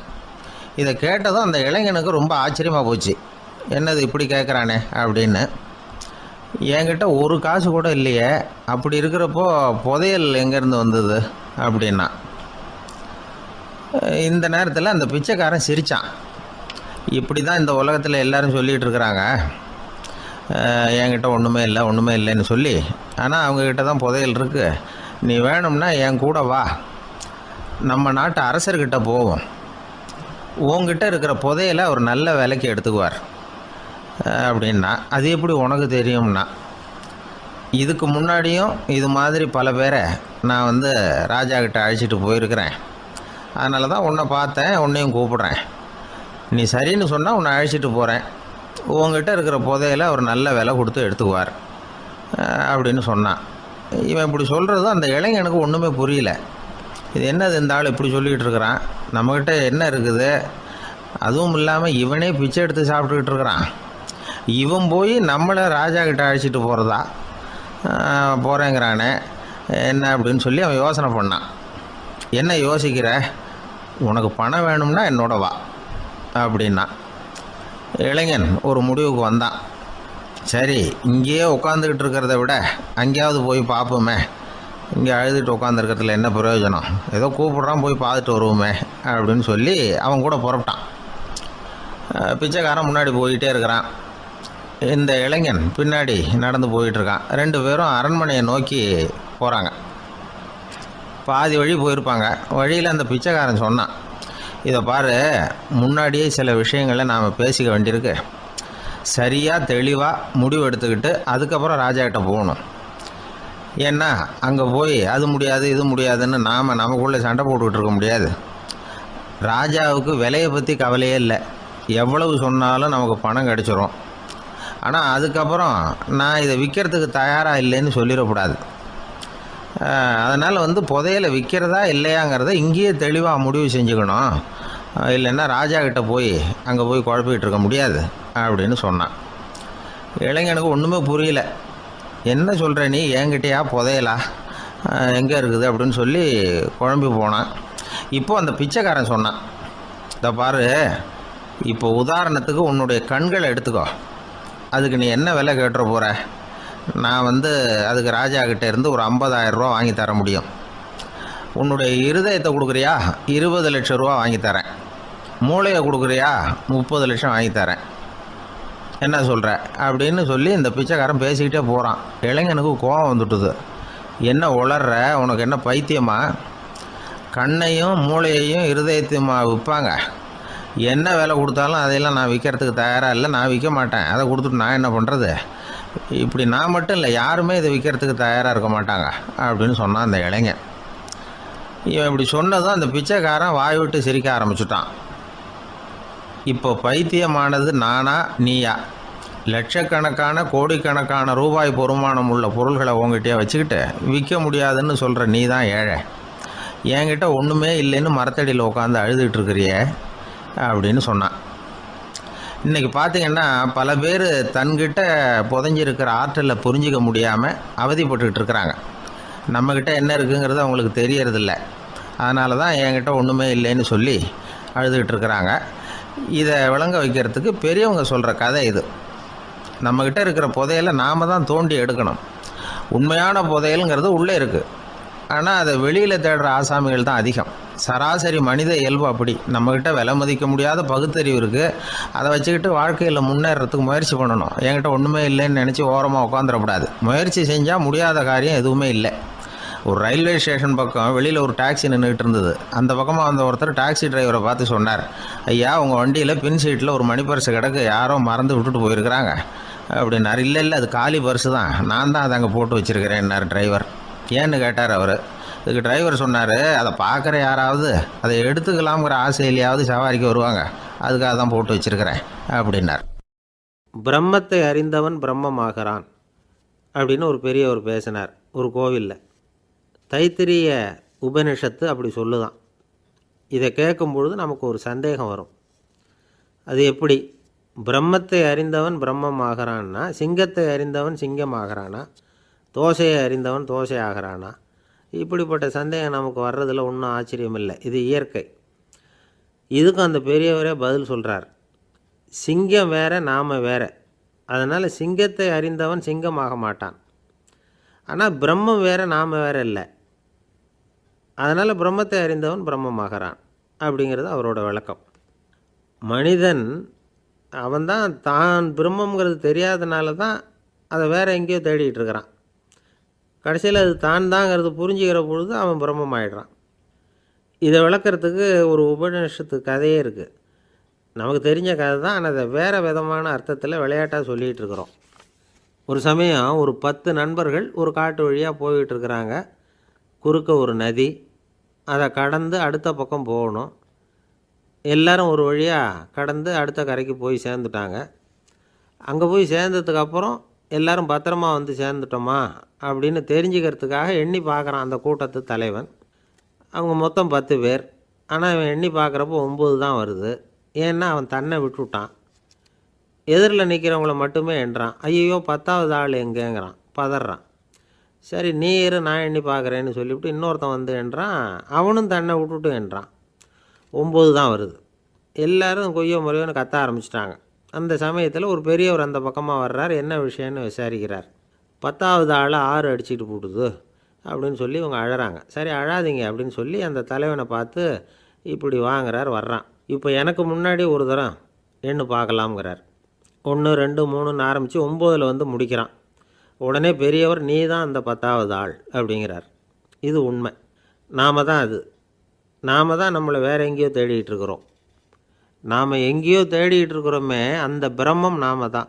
இப்படி ஒரு பெரிய உண்மையை விளக்கிறதுக்காக தான் அப்படி ஒரு கதை சொல்லப்பட்டது. ஆனால் அதை வந்து நாம் வேறு விதமாக வேடிக்கையாக உபயோகப்படுத்திக்கிட்டு இருக்கிறோம். எப்படி தெரியுமா? ஒரு ஆத்தங்கரையில் ஒரு 10 பேர் முழிச்சுக்கிட்டே நின்றுக்கிட்டு இருந்தாங்களாம். அந்த பக்கமாக வந்த ஒருத்தன் ஏன் இப்படி முழிச்சுக்கிட்டு நிற்கிறீங்கன்னு கேட்டிருக்கிறான். எங்களுக்கு நீச்சல் தெரியாது, நாங்கள்லாம் அடுத்த கரைக்கு போய் சேரணும் அப்படின்னு நாங்களாம். சரி நான் கொண்டுட்டு போய் விடுறேன்.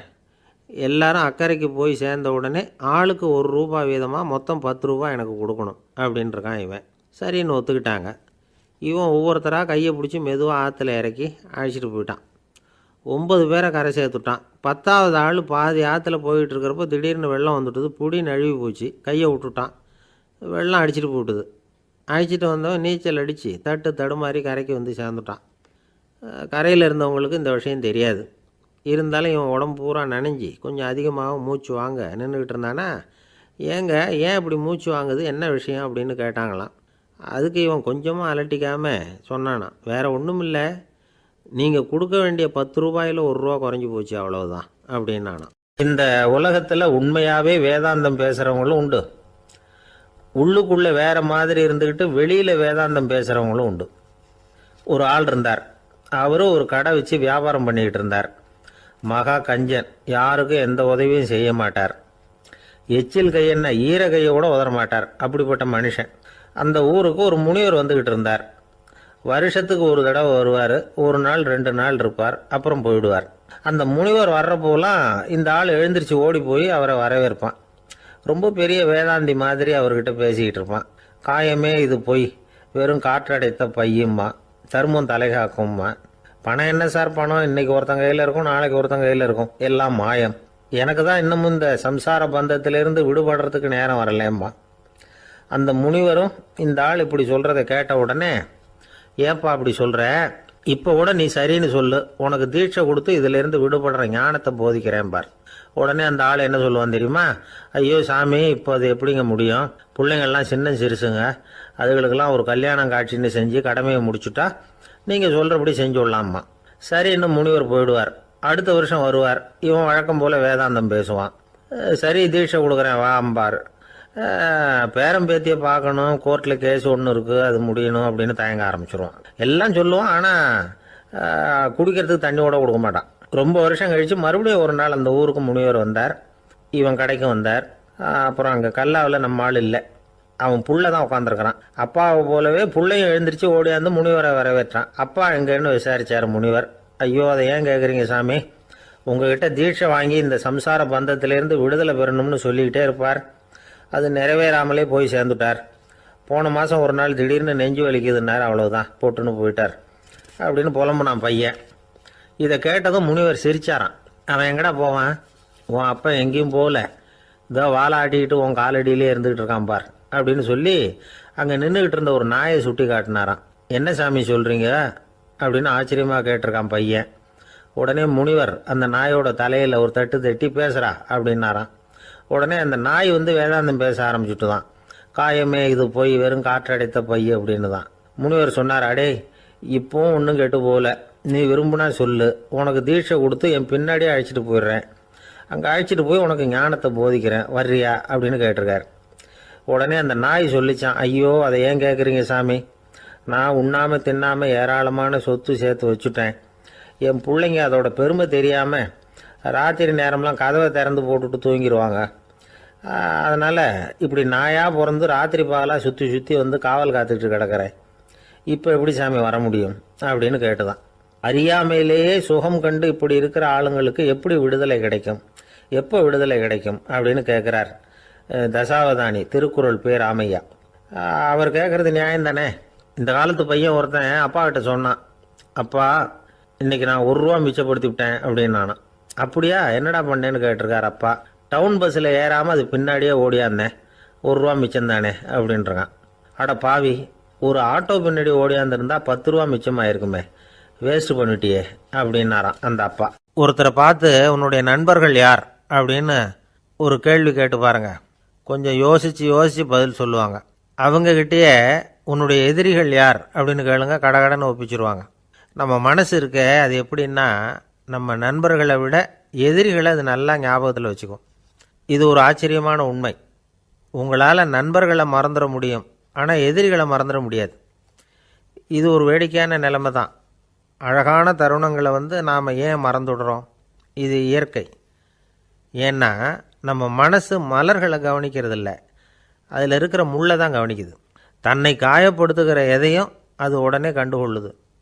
ஒரு தெளிந்த சிந்தனை உடைய மனசு மிக அழகாக உள்ள எல்லாத்தையும் கவனிக்கும். அது நன்றியுடன் உணரக்கூடிய எல்லாத்தையும் பார்த்து குறிச்சிக்கும். இப்படிப்பட்டவங்க வாழ்க்கை இயல்பாகவே நல்லா அமையும். அது ரொம்ப அபூர்வம். மனசில் உள்ள ஒரு சிறிய அமைப்பை மாற்றுவதை பொறுத்து தான் இந்த விஷயம் அப்படிங்கிறார் ஓஷோ. ஒரு யூத கோவில் இருந்து தான், அது யூதர்களின் மடமாகவும் இருந்தது. அங்கே ஒரு தலைமை குரு, அவர் ரொம்ப கண்டிப்பானவர். அந்த கோவிலை ஒட்டி ஒரு தோட்டம். ஒரு நாள் காலையில் அந்த தோட்டத்தில் 2 இளம் யூதர்கள் நடந்து போய்கிட்டு இருக்கிறாங்க. காலையில் 1 மணி நேரம், மாலையில் 1 மணி நேரம் அவங்க அந்த தோட்டத்தில் நடக்கிறதுக்கு அனுமதி உண்டு. மற்ற நேரங்களில் அவங்க மத புத்தகங்களை படிக்கணும், பிற விதிமுறைகளை கடைபிடிக்கணும். அந்த 2 பேருமே தொடர்ந்து புகைப்பிடிக்கிற பழக்கம் உள்ளவங்க. ஆனால் கோவில் மடத்தில் இருக்கிறப்போ அவங்க புகைப்பிடிக்க முடியாது, அது கடுமையான குற்றம். சரி, நாம் தோட்டத்தில் இருக்கிறப்போவாவது புகைப்பிடிக்கலாமா அப்படின்னு ஒரு ஆசை அவங்க 2 பேருக்குமே. இருந்தாலும் பயம். இப்படி கேட்டால் மதகுரு என்ன சொல்லுவாரோ அல்லது என்ன செய்வாரோங்கிற பயம். இப்படியே கொஞ்ச நாள் ஆச்சு. ஒரு நாள் இந்த 2 பேரில் ஒருத்தன் ரொம்ப கலங்கி போய் அந்த கோவிலிருந்து வெளியில் வந்துக்கிட்டு இருந்தான். வந்தவன் நேராக தோட்டத்து பக்கம் போனான். அங்கே இன்னொருத்தன் ஆனந்தமாக புகை பிடிச்சிக்கிட்டு இருக்கிறான். அதை பார்த்து தான் இவனுக்கு அதிர்ச்சி. அட கடவுளே, என்ன இது, நீ கேட்காமலே ஆரம்பிச்சிட்டியா அப்படின்னா. இல்லை இல்லை, நான் கேட்டுவிட்டு தான் ஆரம்பிச்சிருக்கேன்னா அவன். அப்படியா, என்ன மனுஷன் இவர், நானும் தான் கேட்டேன், என்னை கண்ணாபுண்ணான்னு திட்டிவிட்டார். இது என்ன கோவிலா இல்லை நரகமா? உனக்கு புகை பிடிக்கணும்னு ஆசையாக இருந்தால் நரகத்துக்கு போகணும்னு சொல்லிவிட்டார். அது சரி, உன்னை மட்டும் எப்படி அனுமதிச்சார் அப்படின்னு கேட்டான் இவன். அவன் சிரிச்சுக்கிட்டே, நீ எப்படி கேட்ட சொல்லு அப்படின்னா. நாம் இந்த தோட்டத்துக்கு வர அனுமதிக்கப்பட்டிருக்கிறதே ஜபத்துக்காகத்தானே, அதனால் நான் ஜபம் சொல்லும் பொழுது புகை பிடிக்கலாமா அப்படின்னு கேட்டேன். அதுக்கு தான் அவர் சத்தம் போட்டு என்னை அடிக்கவே வந்துட்டார் அப்படின்னா இவன். நீ ஒரு மாதிரியாக கேட்டிருக்க, நான் வேறு மாதிரியாக கேட்டிருக்கிறேன். ஜபம் சொல்லும்போது புகை பிடிக்கலாமான்னு நீ கேட்டிருக்க. ஐயா, புகை பிடிக்கும் பொழுது ஜபிக்கலாமா அப்படின்னு நான் கேட்டேன். அதில் தப்பு ஒன்றும் இல்லை அப்படின்னு பதில் சொல்லிட்டார் அப்படின்னா. ஒரு சிறிய மாற்றம்தான் அது மிகப்பெரிய மாறுதலை ஏற்படுத்தி விட்டது. மனசு நல்ல விதமாக சிந்திக்க ஆரம்பிச்சுட்டுதுன்னா மகிழ்ச்சிக்கு பஞ்சம் இல்லை. ஒரு கஞ்சன் ஆற்றுல விழுந்துட்டான், வெள்ளத்தில் தத்தளிச்சிக்கிட்டு இருக்கிறான். கரையில் நின்ன ஒருத்தர், உன் கையை கொண்டா இப்படி பிடிச்சி இழுத்து கரையில் சேர்த்து விடுறேன்னார். எதையும் கொடுத்து பழக்கம் இல்லாத அவன் கையையும் கொடுக்க மாட்டேன்னுட்டான். இவர் பார்த்தார், உன் கையை கொடுன்னு சொல்கிறதுக்கு பதிலாக நான் என் கையை கொடுக்குறேன் பிடிச்சிக்கோ அப்படின்னார். அவன் கப்புன்னு பிடிச்சிக்கிட்டான். ஒரு ஊரில் ஒரு மன்னர் இருந்தார், புத்தி கூர்மை உள்ள ஒரு மன்னர். பொதுவாக மன்னர்களுக்கு சந்தேகம் வந்தால் சபையில் உள்ள சான்றோர்கள்கிட்ட கேட்டு தெரிஞ்சுக்கிறது தானே வழக்கம். ஆனால் இங்கே அப்படி இல்லை. மற்றவங்களுக்கு சந்தேகம் வந்தால் மன்னர்கிட்ட கேட்டு தெரிஞ்சுக்குவாங்க. அது மாதிரி கேட்டு தெரிஞ்சுக்கிறதுக்காக ஒரு பெரியவர் ஒரு நாள் வந்தார். அவர் கையில் 3 பொம்மைகள் வச்சுருந்தார். மூணும் ஒரே மாதிரி பொம்மைகள், கொஞ்சம் கூட வித்தியாசம் தெரியல. ஏது இந்த பொம்மைன்னு கேட்டார் மன்னர். எனக்கு வேண்டியப்பட்ட ஒருத்தங்கிட்ட இருந்து இதை வாங்கிட்டு வந்திருக்கிறேன். நான் தான் அவன்கிட்ட இந்த பொம்மையை செஞ்சு கொடுக்கும்படியா கேட்டுக்கிட்டேன். அவன் ரொம்ப புத்திசாலி, அவன் தான் இதை செஞ்சு கொடுத்தான். ஆனால் அதில் ஒரு சிக்கல் அப்படின்னார்.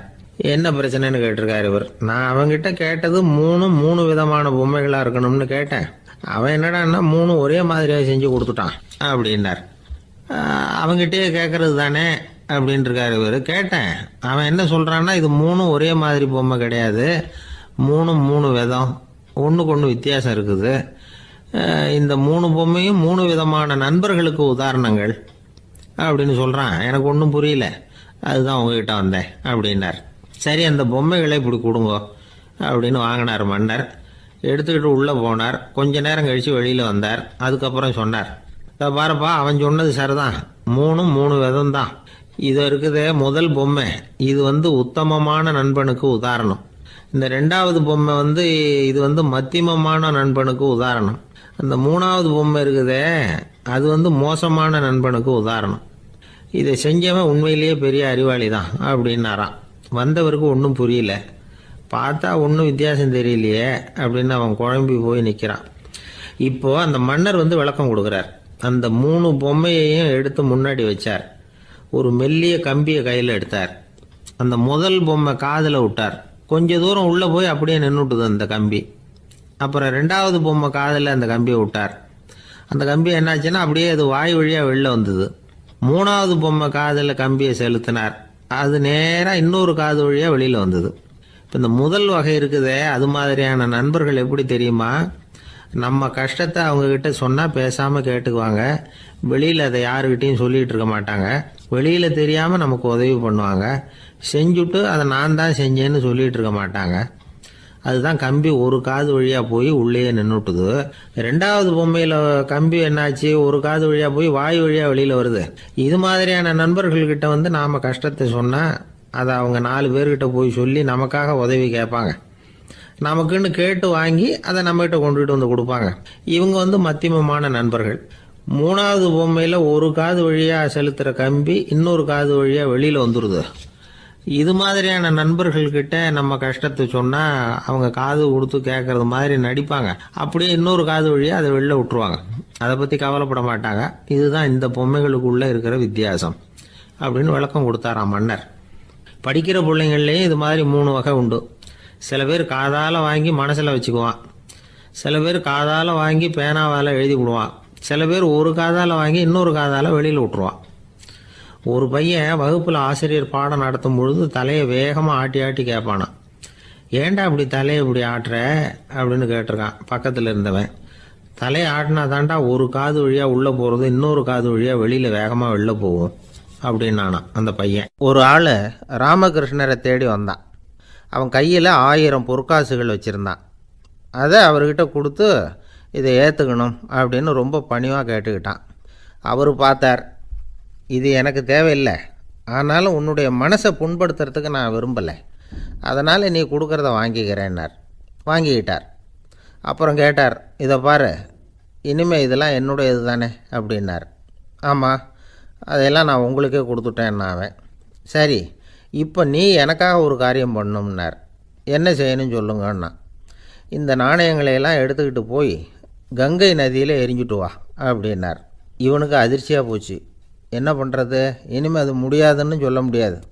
ஏன்னா அந்த நாணயங்களையெல்லாம் அவருக்கே கொடுத்துட்டான். இனிமேல் அதெல்லாம் இவனுடையது இல்லை. பேசாமல் அவ்வளவையும் அள்ளிக்கிட்டு ஆத்தங்கரைக்கு போனான். போனவன் ரொம்ப நேரம் திரும்பியே வரல. ராமகிருஷ்ணருக்கு சந்தேகம். என்ன ஆச்சு அந்த மனுஷனுக்கு? காசுகளோடு அந்த கங்கையில் குதிச்சுட்டானா? போகும்பொழுதே ஒரு மாதிரியாக தான் போனான். போய் என்னன்னு பார்த்துட்டு வாங்க அப்படின்னார். அங்கே இருந்த ஒருத்தர் ஓடி போய் பார்த்தார். அவர் போய் பார்க்கும்பொழுது அவன் அங்கேயே இருந்தான். அதுக்கப்புறம் அவர் திரும்பி வந்தார். வந்து விவரத்தை சொன்னார். அதாவது அவன் கங்கை கரையில் உட்காந்துக்கிட்டு ஒவ்வொரு நாணயமாக 1 2ன்னு எண்ணி வீசிக்கிட்டு இருக்கிறான். அவனை சுற்றி ஒரு கும்பல் நின்றுக்கிட்டு அவனை தடுத்துக்கிட்டு இருக்குது அப்படின்னு விவரத்தை சொன்னார் போயிட்டு வந்தவர். இதை கேட்டதும் ராமகிருஷ்ணரே புறப்பட்டு அங்கே போனாராம். என்ன இப்படி பண்ணிகிட்ருக்கிற? நான் உன்னை அந்த நாணயங்களை கங்கையில் வீசி எறிய சொன்னேன், நீ ஏன் அதை எண்ணிக்கிட்டு இருக்கிற அப்படின்னார். பழக்கம்தான் காரணம். நான் ஒவ்வொரு நாளும் ஒவ்வொன்றா சேமித்து வச்சேன். இன்றைக்கி என்கிட்ட நிறைய இருக்குது. உங்களுக்கு ஒரு 1000 நாணயங்களை கொடுக்கணுங்கிறது என்னோட ஆசை அப்படின்னா. இப்போ ராமகிருஷ்ணர் சொன்னார், ஒரே நேரத்தில் எல்லாத்தையும் சம்பாதிச்சிருந்தா நீ எண்ணுறது பொருத்தமாக இருக்கும். எல்லாத்தையும் இழக்கும்போது ஒவ்வொன்றா எண்ணிக்கிட்டு இழக்கிறதுங்கிறது சரியான செயல் இல்லை. அதனால் ஒரே தடவையாக எல்லாத்தையும் தூக்கி எறிஞ்சிடும் அப்படின்னார். இது இழப்பது அப்படிங்கிற ஒரு உயர்ந்த நிலை. இதை நாம் யதார்த்த வாழ்க்கையில் சம்மந்தப்படுத்தி பார்த்து குழப்பிக்கிட்டு இருக்கக்கூடாது. இழக்கிறேன்னு சொல்லிக்கிட்டு இருக்கிற காசையெல்லாம் ஆற்றுலையும் குளத்துலையும் கொண்டு போய் எரிஞ்சிட்டு வாங்க அப்படின்னு உபதேசம் பண்ணுறதாக யாரும் நினச்சிடக்கூடாது. இதில் நாம் புரிஞ்சிக்க வேண்டியது என்னென்னா, எதையாவது ஒன்றை இன்னொருத்தருக்கு கொடுக்கணும் அப்படின்னு விருப்பப்பட்டால் அதை மனப்பூர்வமாக கொடுத்துடணும். கொடுத்துட்டு அதையே நினச்சிக்கிட்டு இருக்கக்கூடாது. நம்மால் ஒருத்தர் ஒரு 100 ரூபா நோட்டை தன்னுடைய நண்பர் ஒருத்தர்கிட்ட கொடுத்து, இது உனக்கு தான் வச்சுக்கோ அப்படின்னார். அவர் பார்த்தார், இது இனிமேல் எனக்கு தானே சொந்தம் அப்படின்னார். ஆமான்னார் அவர். அப்படின்னா எனக்காக நீ ஒரு உதவி செய்யணும்னார். சொல்லுங்கள் செய்கிறேன்னார் அவர். இந்த 100 ரூபா நோட்டை தீ வச்சு கொளுத்தி விடுன்னார். இவர் அதிர்ச்சியாகி அவரை பார்த்தார். இப்போ அவர் சொன்னார், நீ எனக்கு அன்பாக கொடுத்தது இது, இந்த நோட்டு கள்ள நோட்டுங்கிறது எனக்கு முன்னாடியே தெரியும், சீக்கிரம் கொளுத்தி விடு, அதுதான் நம்ம 2 பேருக்குமே நல்லது அப்படின்னாராம் அவர். ஒரு மாணவனை பார்த்தேன், என்ன தம்பி படிப்புலாம் எப்படி இருக்குது அப்படின்னு விசாரித்தேன். அவன் ரொம்ப அழுத்துக்கிட்டான். நான் நல்லா தான் சார் படிக்கிறேன், இருந்தாலும் புத்தியில் சரியாக ஏற மாட்டேங்குது சார் அப்படின்னா. சரி, இவனும் நம்ம ரகம்தான் அப்படின்னு சொல்லி முடிவு பண்ணிட்டோம். கல்வி கற்கக்கூடிய ஒரு மாணவன் சம்பந்தப்படுற புத்திகள் பல வகை. அதை பற்றி ஒரு பெரியவர் விளக்கி இருக்கிறார். மிருத்து புத்தின்னு ஒன்று இருக்குதான். மிருத்துன்னா மண். மண்ணால் செவுறு கட்டுறோம்ல, மண் சுவரில் ஆணி அடிக்கிறதும் சுலபம், அதை பிடுங்கி எடுக்கிறதும் சுலபம். அது மாதிரி சில பேர் குரு சொல்லி கொடுக்குறத சுலபமாக கேட்டு தெரிஞ்சு வச்சுக்குவாங்க, கொஞ்ச நேரத்தில் சுலபமாக மறந்தும் போயிடுவாங்க. இது மிருத்து புத்தின்னு பேர், மண் புத்தி. தாரு புத்தின்னு ஒன்று உண்டான். தாருன்னா மரம். அதில் பச்சை மரத்தில் ஆணி அடிக்கிறது சுலபம், ஆனால் அதை எடுக்கிறது கஷ்டம். அது மாதிரி ஆசிரியர்கிட்டேருந்து கேட்டதை கவனமாக மனசில் பதிய வச்சுக்கிட்டு அதை மறக்காமல் இருக்கிறது தாரு புத்தி. பட்டை மரமாக இருந்தால் அதில் ஆணி அடிக்கிறதும் கஷ்டம், அடிக்கிற ஆணியும் சீக்கிரம் நழுவிடும்.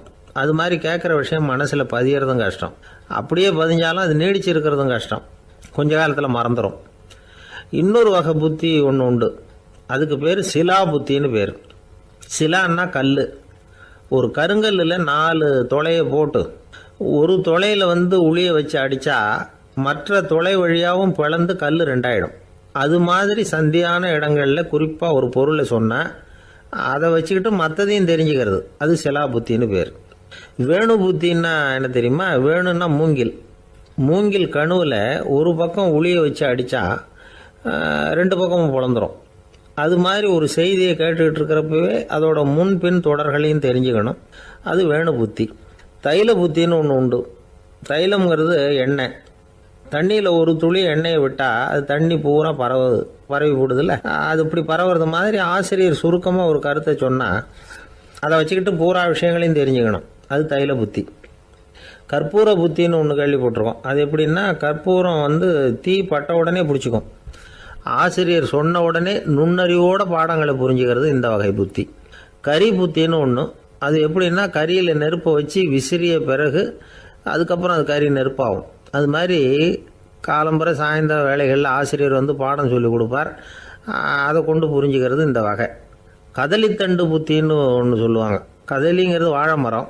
வாழைத்தண்டில் தீ வைக்கிறது எவ்வளவு சிரமமோ அவ்வளவு சிரமத்தோடு கல்வி கற்கிறது கதலித்தண்டு புத்தி. இதை தவிர இன்னும் சில வகையான மாணவர்களை கூட அடையாளம் காட்டுறாங்க. ஆசிரியர் சொன்னதில் நல்லது மட்டும் எடுத்துக்கிறவன் அன்னம். ஆசிரியர் கிடைச்ச இடத்துல பாடத்தை கேட்டுக்கிட்டு பிறகு தனியாக உட்காந்து சிந்திக்கிறவன் பசு. பசுமாடு அப்படி தானே, புல் கண்ட இடத்துல மேயும், அதுக்கப்புறம் நிதானமாக அசை போட்டுக்கும். ஆசிரியர் சொன்னதை தவிர வேறு எதையும் சொல்ல முடியாதவன் கிளி. பல இடங்களில் பாடங்கள் கேட்டு கடைசியில் ஒன்றும் புரியாமல் போகிறவன் ஆடு. ஆடு ஒரு செடியில் வயிறார மேயாது, ஒரே செடியில் இக்கரைக்கு அக்கறை பச்சைன்னா அங்கேயும் இங்கேயும் அலைஞ்சிக்கிட்டே இருக்கும். சில பேருக்கு எருமைன்னு பேர். எருமை எப்படின்னா குளத்து நீரை கலக்கி தான் குடிக்கும். அது மாதிரி ஆசிரியர் மனசை நோக செய்து பயில்கிற மாணவர்கள்லாம் இந்த ரகம். இவ்வளவுலாம் இருந்தாலும் இந்த காலத்து மாணவர்கள்லாம் ஒரு தனி ரகம். ஒரு ஆசிரியர் வகுப்பில் பாடம் நடத்திக்கிட்டு இருந்தார், இலக்கண வகுப்பு. இறந்த காலம், நிகழ்காலம், எதிர்காலம், past tense, present tense, future tense, இதை பற்றிலாம் பாடம் நடத்துகிறார். எல்லாம் சொல்லி கொடுத்துட்டு இப்போ நான் ஒரு வாக்கியம் சொல்லுவேன், அது என்ன காலம் அப்படிங்கிறத நீங்கள் சொல்லணும்னார் ஆசிரியர். சரின்னாங்க மாணவர்கள்லாம்.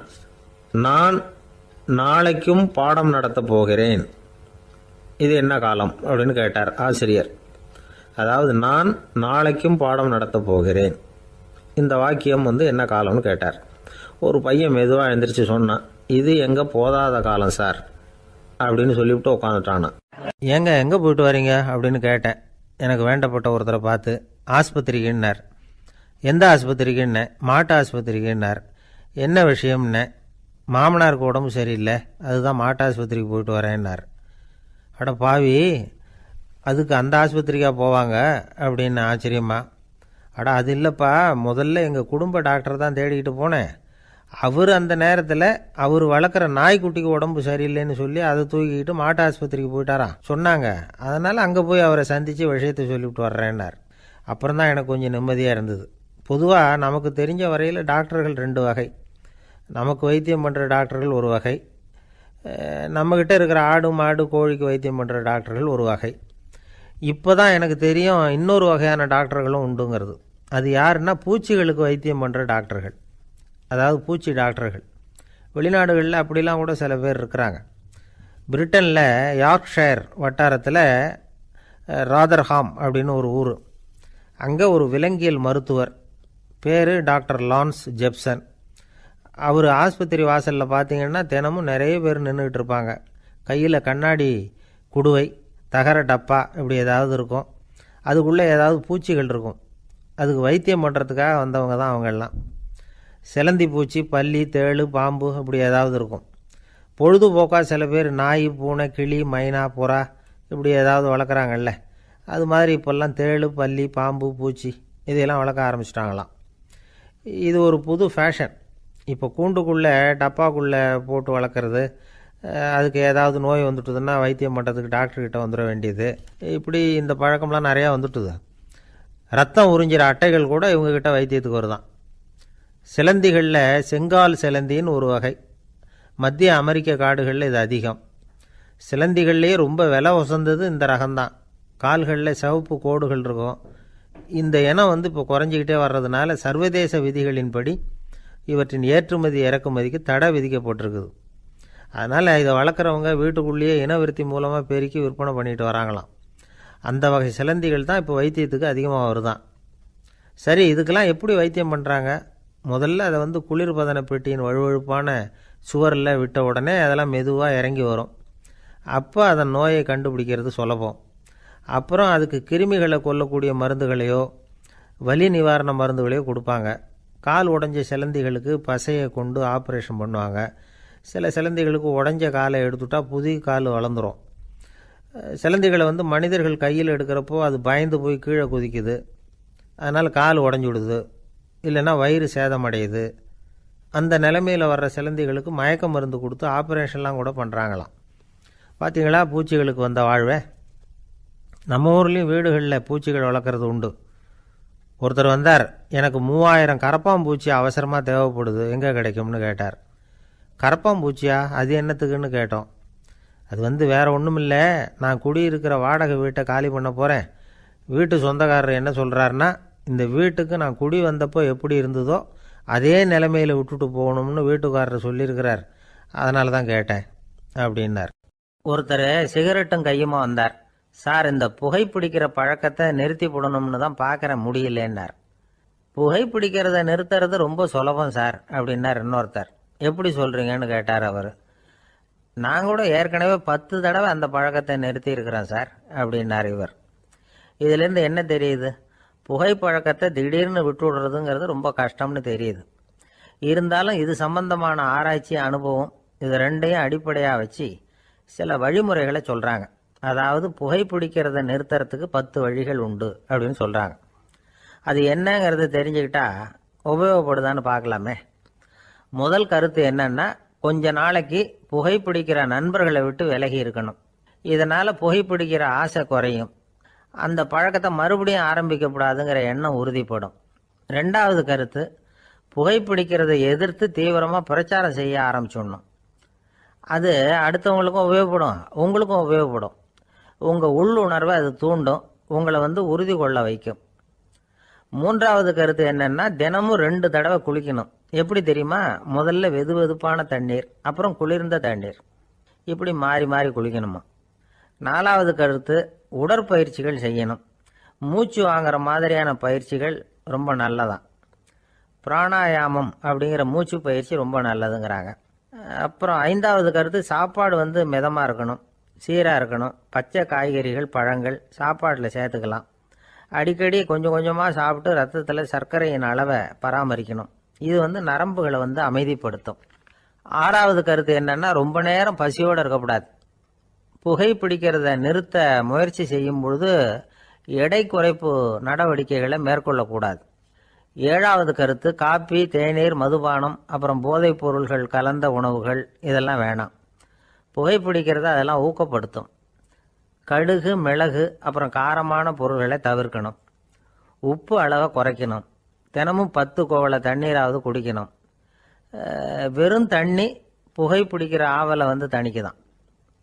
8வது கருத்து, கையில் சிகரெட்டு, புகையில ஏதாவது இருந்தால் உடனே தூக்கி எறிஞ்சிருங்க. அது கையில் இருக்கிற வரைக்கும் புகைப்பிடிக்கிற ஆசை வந்துக்கிட்டே இருக்கும். 9வது கருத்து என்னன்னா, இறை நம்பிக்கை உள்ளவங்க புகைப்பிடிக்கிற எண்ணம் வர்றப்போவெல்லாம் பிரார்த்தனை செய்ய ஆரம்பிச்சுடலாம். 10வது கருத்து, உங்களுக்கு ரொம்பவும் வேண்டியவங்க யாரோ அவங்கக்கிட்ட எல்லாம் நீங்கள் புகைப்பிடிக்கிறத நிறுத்தி விட்டதா சொல்லிவிடுங்க. இந்த 10 வழிகளையும் கடைபிடிக்க ஆரம்பிச்சுட்டா புகைப்பிடிக்கும் பழக்கத்தை நிறுத்தி விடலாம் அப்படின்னு சொல்கிறாங்க அனுபவப்பட்டவங்க. முயற்சி பண்ணி பார்க்கலாம். ஒரு முக்கியமான இடத்துல நின்றுக்கிட்டு இருந்தார் ஒருத்தர். அங்கே இன்னொருத்தர், ஏன் சார் இந்த இடத்துல சிகரெட் பிடிக்கலாமா அப்படின்னு அனுமதி கேட்டார். இந்த இடத்துல சிகரெட் பிடிக்கக்கூடாதுங்க அப்படின்னாரு இவர். நீங்கள் இப்படி சொல்கிறீங்க, ஆனால் இந்த இடத்துல கீழே நிறைய சிகரெட் துண்டுகள் கிடக்குதே, அவங்கெல்லாம் யார்? அவங்கெல்லாம் உங்கள் மாதிரி என்கிட்ட அனுமதி கேட்காதவங்க அப்படின்னாரா இவர். உலகத்தில் எது எதுக்கோ ஆராய்ச்சி கூடங்கள் இருக்குதுல்ல, அது மாதிரி தூக்கத்தை பற்றி ஆராய்ச்சி பண்ணுறதுக்கு ஒரு ஆராய்ச்சி கூடம் இருக்குது. அப்படி ஆராய்ச்சி பண்ணணும்னா அதுக்கு மூழ்கிக்கிட்டு இருக்கணும்ல. அதனால தான் அந்த ஆராய்ச்சி கூடம் இங்கே இல்லை. அமெரிக்காவில் பாஸ்டன் பல்கலைக்கழக மருத்துவமனையில் அது இருக்குது. அங்கே தூக்கத்தை பற்றி பலவிதமான ஆராய்ச்சிகள் பண்ணிகிட்டு இருக்கிறாங்க. அந்த ஆராய்ச்சி கூடத்தில் இயக்குனராக இருக்கிற ஒரு நிபுணர், அவர் என்ன சொல்கிறார் தெரியுமா? உங்களுக்கு தூக்கம் வரலையா, நீங்கள் நல்லா தூங்கிறதுக்கு தாராளமாக சில யோசனைகளை என்னால் சொல்ல முடியும் அப்படிங்கிறார். யோசனை தானே, காசா பணமாக கேட்டு வச்சுக்கலாமே. உணவு, மனநிலை, தூங்கும் இடத்தோட சூழ்நிலை, படுக்கைக்கு செல்கிறப்போ உள்ள பழக்க வழக்கங்கள், இது காரணமாக ஒருத்தருக்கு தூக்கம் வராமல் போகலாம். தூக்கம் வராததுக்கு இதுதான் காரணம்னா அதையெல்லாம் சுலபமாக கட்டுப்படுத்தலாங்கிறார் அவர். தூக்கத்தை வரவழைக்கக்கூடிய ஒரு நல்ல மருந்து உடற்பயிற்சி. ஆனால் ஒன்று, படுக்க போகிற நேரத்தில் இது மாதிரி உடற்பயிற்சிகள் எல்லாம் செய்யக்கூடாது. கொஞ்சம் முன்னாடி பகல்லையே இந்த பயிற்சிகளை செய்கிறது நல்லது. தூக்கம் வராமல் அவதிப்படுறவங்க பிற்பகல் நேரங்களில் காஃபி, டீ இது மாதிரி பானங்களை சாப்பிடக்கூடாது. மது அருந்துறது கூட தூக்கத்தை பாதிக்கும். வெது வெதுப்பான நீரில் குளிக்கிறது, தியானத்தில் ஈடுபடுறது, ஓய்வாக இருக்கிறது, படுக்கிறது, அதாவது படுக்கிறதுக்கு முன்னாடி ஒரு குவளை பால் சாப்பிட்றது, இதெல்லாம் தூக்கத்தை வரவழைக்கிறது ரொம்ப உதவியாக இருக்கும். இன்னொரு விஷயம் என்னென்னா, தூங்கி ஆகணுமேங்கிற கவலை வேண்டியதில்லை. அப்படி நினச்சி கவலைப்படுறதை விட்டுடணும். தூக்கம் வரலையா, உடனே படுக்கையை விட்டு எழுந்திரிக்க வேண்டியது. வெளியில் வாங்க, வேறு ஏதாவது வேலையில் ஈடுபடுங்க, கொஞ்சம் நேரம் உலாவுங்க, அல்லது ஏதாவது ஒரு புத்தகத்தை எடுத்து படிங்க. களைப்பு ஏற்பட்டால் மறுபடியும் படுக்கைக்கு போங்க. தூக்கம் தானே வந்துடும். ஒரு விஷயத்தை மட்டும் நல்லா ஞாபகத்தில் வச்சுக்கணும். படுக்கைக்கு போகிறப்போ உங்கள் மற்ற எல்லா பிரச்சனைகளையும் மறந்துடணும். அது எப்படி சார் முடியும்? அந்த நேரம் தானே எல்லா பிரச்சனையும் வரிசையாக ஞாபகத்துக்கு வருது அப்படின்னு நாம் நினைக்கலாம். ஆனால் பழக்கத்தில் அதை நாம் மாற்றிக்க முடியும். கொஞ்சம் முயற்சி பண்ணணும், அவ்வளோதான். இது எல்லாமே ஆராய்ச்சி பண்ணி பார்த்துட்டு அந்த நிபுணர் சொல்கிற கருத்து தான். இன்னொரு விஷயமும் அவர் சொல்கிறார். அது என்னென்னா, உடல் கோளாறு காரணமாக தூக்கம் வராமல் அவதிப்படுறவங்களுக்கெல்லாம் இந்த யோசனைகள் சரியாக வராது அப்படிங்கிறார். அதுக்கெல்லாம்